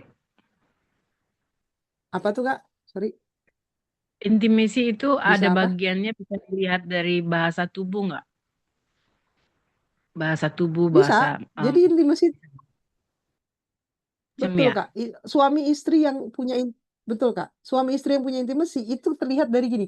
Ketika suaminya melirik aja istrinya udah tahu apa yang suaminya inginkan gitu. Apa yang suaminya bahasakan. Misalnya kayak Pak Manu nih lagi khotbah, beliau lirik Bu Wika gitu ya. Bu Wika langsung ngambilin air. Itu udah tahu tuh. Itu intim tuh sebenarnya. Itu suami istri yang punya intimasi tuh. Artinya gini, bahasa tubuh, bahasa marah, bahasa keselnya suami atau istri kita bisa paham without any single word, tanpa kata-kata sekalipun. Kadang-kadang cewek itu marah, nggak pengen ngomong, karena kalau ngomong ribut besar, gitu. Jadi dia diem aja. Tapi diemnya dia, kita mulai tahu nih suami, oh ini pasti karena kemarin aku ngomong itu, aku bilang dia gendutan, gitu misalnya. Oh pasti itu karena kemarin dia udah masak, capek-capek pulang aku malah bikin Indomie, gitu. Oh, pasti karena aku taruh handuk basah di atas tempat tidur gitu. Jadi kita udah tahu tuh, kita peka penyebabnya apa ya gitu. Nah, kalau kayak gitu berusaha untuk jangan bikin salah dulu gitu. Pokoknya baik-baikin dulu gitu, rayu-rayu. Istri kita nggak minta cerai kok kalau walaupun kayak gitu gitu. Tapi ya ya rendahin diri aja. Jangan mikir gini, ya elah cuma masalah anduk doang. Ya elah cuma masalah Indomie doang mah gitu. Tapi pikirin bahwa perasaan istrinya itu adalah gini loh. Dia kan capek masak ya. Masak itu kan gak gampang Bapak Ibu. Masak itu capek loh. Bayangin nyangin udang 1/2 kilo itu capek loh. Bersihin udang satu-satu itu capek banget. Gitu. Udah capek-capek masak tapi nggak dihargai. Nah, ini menjadi hal yang menyakitkan kayak gitu. Nah, coba dah berempati. Empati itu menjadi sumber kita untuk bisa memahami pasangan kita. Kira-kira gitu, Kak. Ya, terima kasih.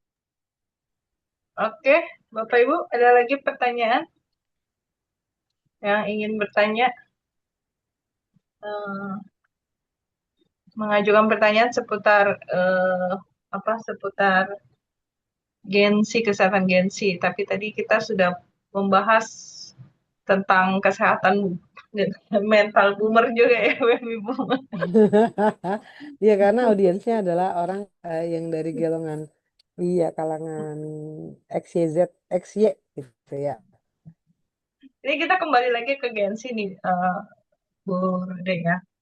Kita sebagai guru, pertanyaan sebagai guru sekolah minggu nih, kan kita dari kecil mengajarkan anak percaya nih sama Tuhan, gitu ya. Maksudnya keimanan mereka kita bangun. Ada nggak di usia-usia tapi krusial yang harus kita waspadai, bahwa ketika dia jadi Gensi, kan pasti Gensi ini kan ada yang uh, bergereja dari kecil kan ya, Bu Rode. Jadi mereka sudah ke gereja belajar tentang Tuhan gitu. Bahaya agnostis ini bisa terjadi nggak gitu? Yang bagaimana cara kita mengatasinya atau mewaspadainya gitu, Bu Roni? Ya, jadi sebenarnya kalau ditanya soal apa namanya soal keimanan itu sebenarnya kapan sih datangnya gitu ya di kondisi apa sih anak-anak itu belajar soal keimanannya dia gitu ya kepada Tuhan gitu. Itu dulu dah kita bahas itu ya. Supaya nanti kita bisa tahu nih counternya apa nih gitu ya. Nah, sebenarnya teman-teman kalau kita pahami ini ada satu hal yang penting kita pahami dalam tugas perkembangan anak-anak gitu ya. Saya coba munculin di sini sebuah perkembangan iman gitu ya.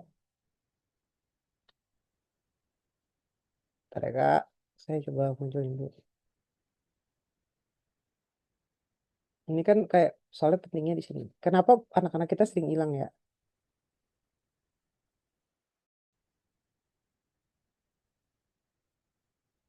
Nah, ini.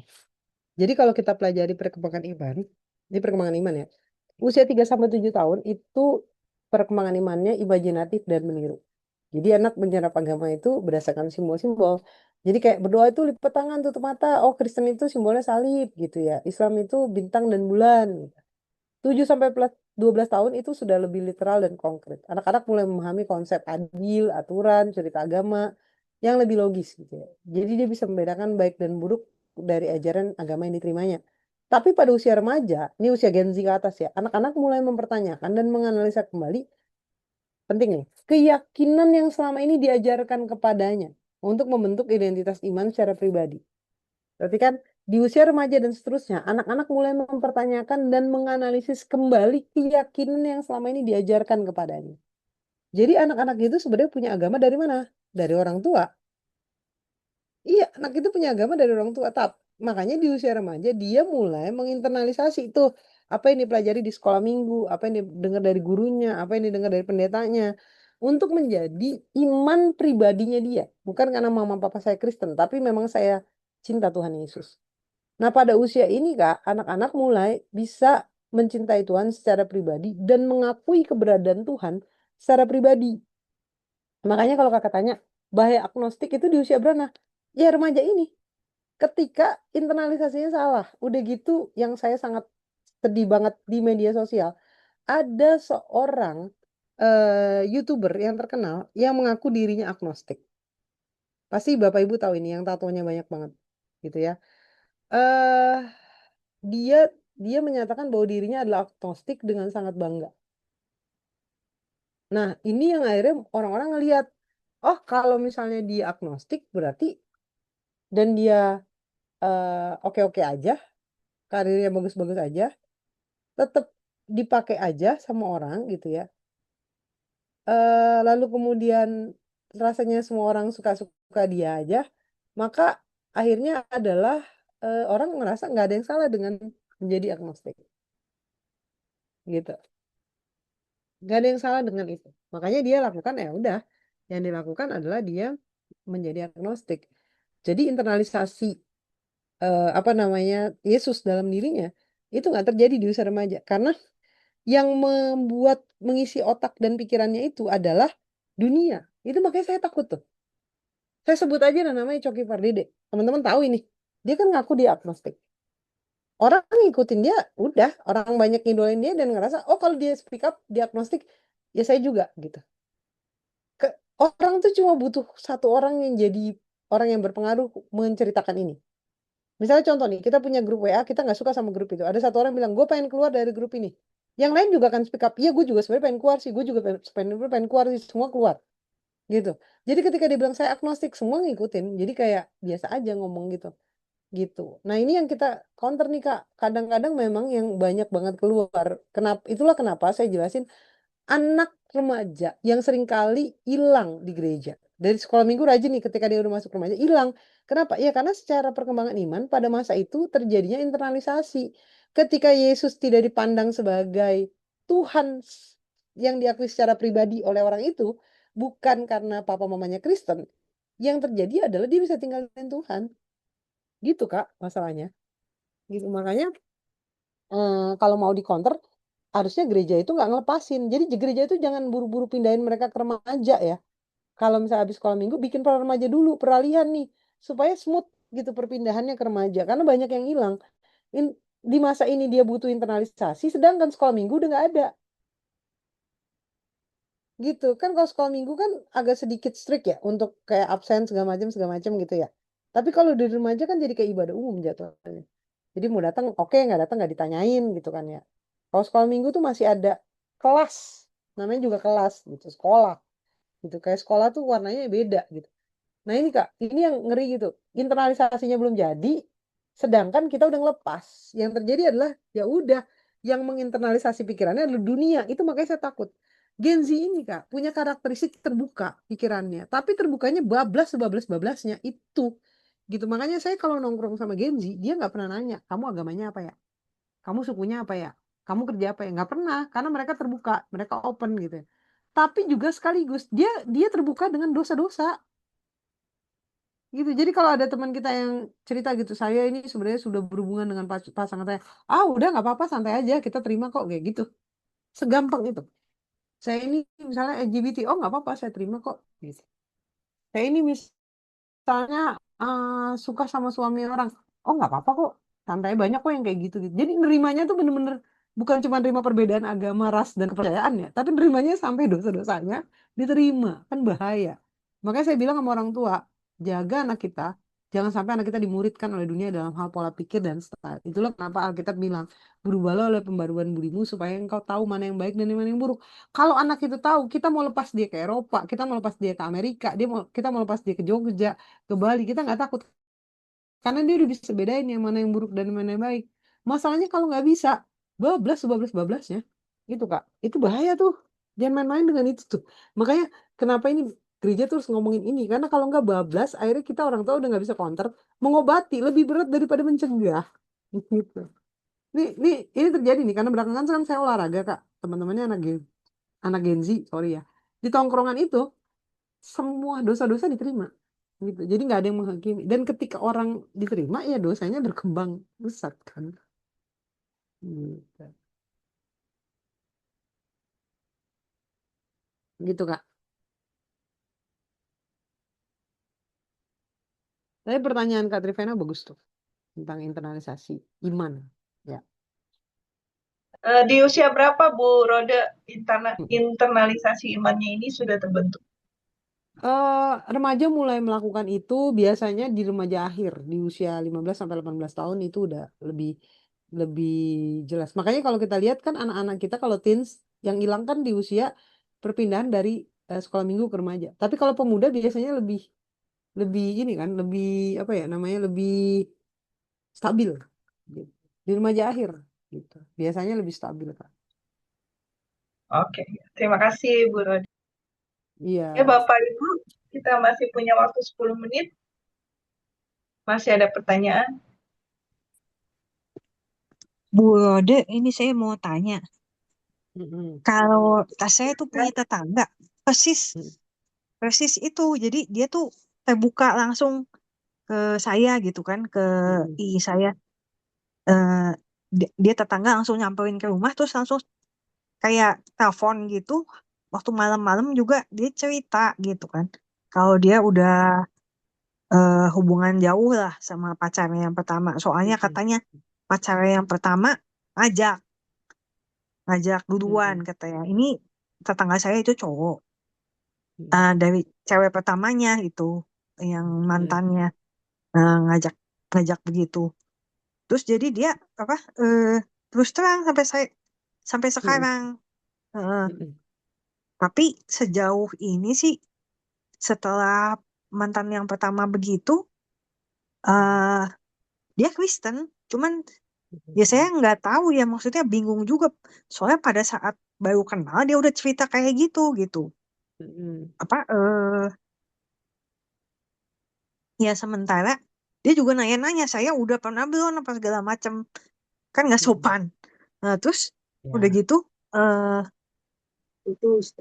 ya dia kan putus sama mantannya kan sama Mm-mm. kalau sama yang kedua sama yang ketiga kayaknya sih dia cuman maksudnya bukan cuman sih ya udah pacaran eh istilahnya cemek-cemek lah grepe-grepe Mm-mm. kalau bahasa sekarang. Nah itu eh tapi kayaknya nggak sampai eh berhubungan yang kayak mantan pertama gitu kayaknya. Nah kalau Mm-mm. kayak gitu mendingan saya kan bingung tuh. Jadi saya ketawa-ketawa aja gitu. Maksudnya eh langsung ngebilangin dia soalnya ini baru baru kenal kan. Saya juga bingung gitu. Eh jadi dia sikapnya ke saya ke dia mendingan gimana? Langsung Oke. bilang itu nggak bener. Ya. Gini Kak. Gini. Seburuk apapun masa lalu orang, masa depannya tetap suci di hadapan Tuhan, gitu ya. Jadi mau dia berapa kali pun Hmm. Tuhan masih kasih kesempatan ke dia. Bahkan perempuan yang kedapatan berzina pun Tuhan bilang, pergilah dan jangan berbuat dosa lagi. Aku tidak menghukum kau, pergilah dan jangan berbuat dosa lagi. Padahal Tuhan bisa menghukum, tapi dia memilih untuk nggak Hmm. menghukum. Nah, tapi kalau dia cerita ke kakak, sebenarnya dia lagi memvalidasi tindakannya. Ini kalau diceritain, ini Hmm. logika. Kita lagi ngomongin logika psikologi ya kak. Kalau dia Iya. cerita ke kakak, padahal kakak nggak deket, dia lagi memvalidasi tindakannya. Kalau kakak bilang nggak apa-apa, dia akan lakuin. Tapi kalau kakak bilang nggak boleh, dia akan bisa berpikir. Saya saya nggak bisa bilang dia nggak akan lakuin, tapi dia bisa berpikir tentang itu. Nah, biasanya ciri-ciri orang yang nggak pernah deket sama kita lalu cerita, lalu nanya ke kita, kamu pernah juga nggak? Itu lagi memvalidasi tindakannya benar atau salah. Kalau kakak Oh bilang, dia nanya.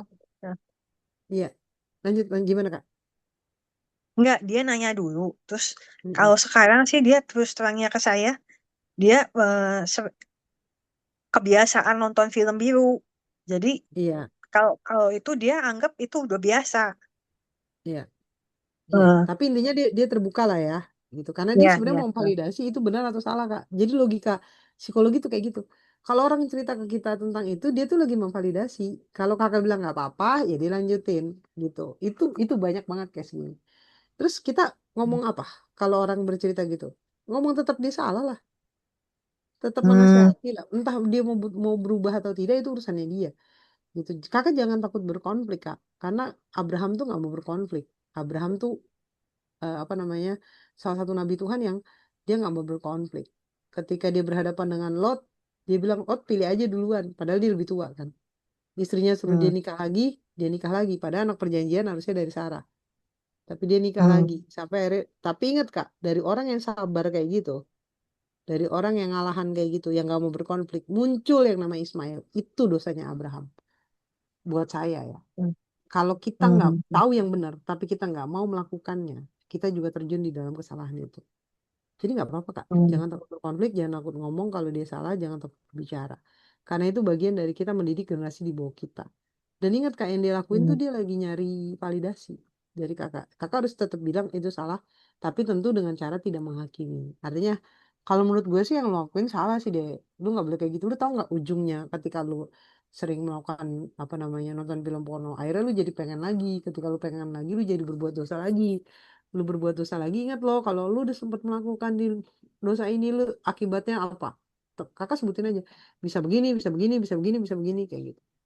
Nah dengan gitu dia dia akan memunculkan kesadaran bahwa apa yang dilakuin itu salah. Kita berharap dengan apa ketegasan kakak Roh Kudus bekerja juga mengingatkan dia untuk tidak melakukannya lagi.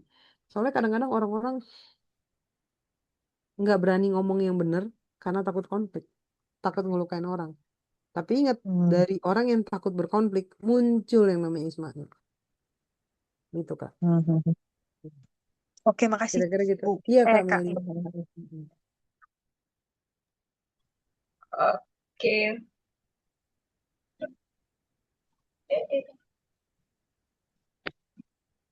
Oke. Bapak Ibu, masih ada yang ingin bertanya? Pak Agem, ada yang ingin ditambahkan?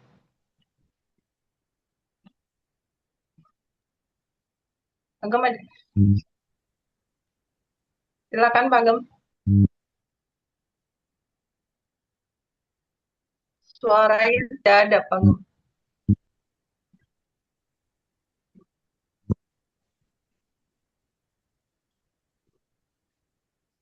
Suaranya belum terdengar.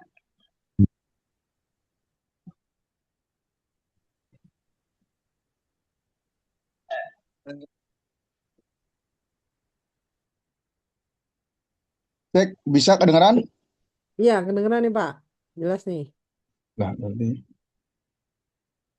Ya, ada dua hal. Yang pertama tadi, eh saya lupa tadi pertanyaan siapa, Kak Ani kalau nggak salah ya. Jadi, bagaimana supaya orang itu, atau Vena ya, yang sadar ya. Kalau eh dari yang saya pelajari itu memang kesadaran orang itu dia yang pertama harus menyadari bahwa dia bermasalah. Karena banyak orang nggak menyadari bahwa dia bermasalah. Kalau dia bilang enggak kok gue nggak masalah, wah itu susah udah. Yang kedua, setelah dia menyadari dia bermasalah, ya dia mau berubah dari masalahnya. Yang ketiga, setelah dia mau berubah, dia sadar bahwa dia butuh pertolongan. Nah, yang keempat, setelah butuh pertolongan, ya dia mau ditolong. Jadi ada tahapannya, seperti itu. Terus satu hal lagi yang mau saya tambahkan, yang paling penting tuh dari yang saya dapatkan di BBCA ya, Bethel Biblical Counseling Academy gitu ya. Nah, Pak Dujo tuh menekankan bahwa zaman sekarang ini kebanyakan ya, bahkan juga praktisi atau hamba-hamba Tuhan ya, khususnya yang Kristen itu lebih menekankan kepada moral dan psikologi gitu. Nah, kita jangan sampai terjebak seperti ke sana. Jadi tetap saya sangat setuju ya apa namanya dengan apa yang dipaparkan oleh Bu Rode bahwa semua kembali ke Alkitab, semua kembali ke Alkitab, semua kembali ke Alkitab gitu. Sekalipun Bu Rode ini kan dokter psikolog ya, psikologi ya. Di situ. Jadi saya menyimak benar-benar saya sangat sangat setuju ya. Karena ya kita sebagai orang beriman, orang Kristen ya semuanya kembali kepada Bible, kepada Alkitab itu. Sekalipun ya kita sudah banyak tahu tentang psikologi, tentang moral, tentang budaya atau apapun itu, tapi kembali lagi ke Alkitab. Itu yang saya pegang, yang saya dapatkan juga dari Pak Dwijo, ya, bahwa kita kembali ke Alkitab. Itu aja yang saya mau tambahkan sih. Terima kasih Bu Rode untuk materinya yang sangat bagus dan memberkati. Sama-sama Pak Manu.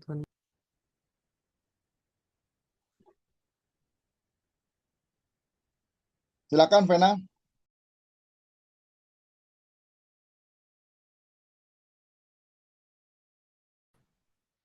kita akan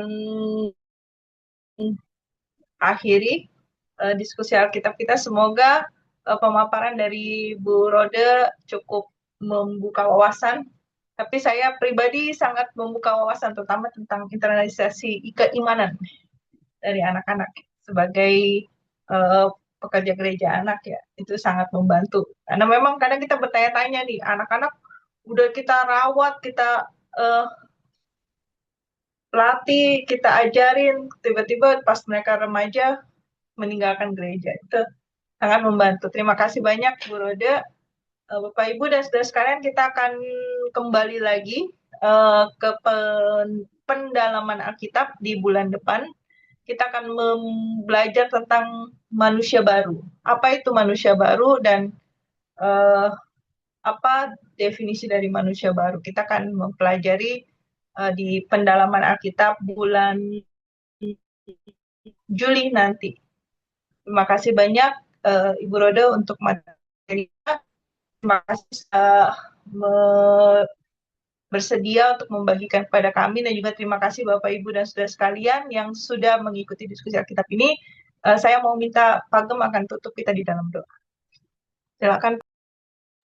Mari kita bersatu dalam doa. Tuhan Bapa di surga, kami bersyukur untuk apa yang barusan kami pelajari, dan biarlah semua itu Tuhan menjadi pegangan acuan untuk kami semakin dapat melayani dengan maksimal, khususnya kepada mereka yang membutuhkan Tuhan.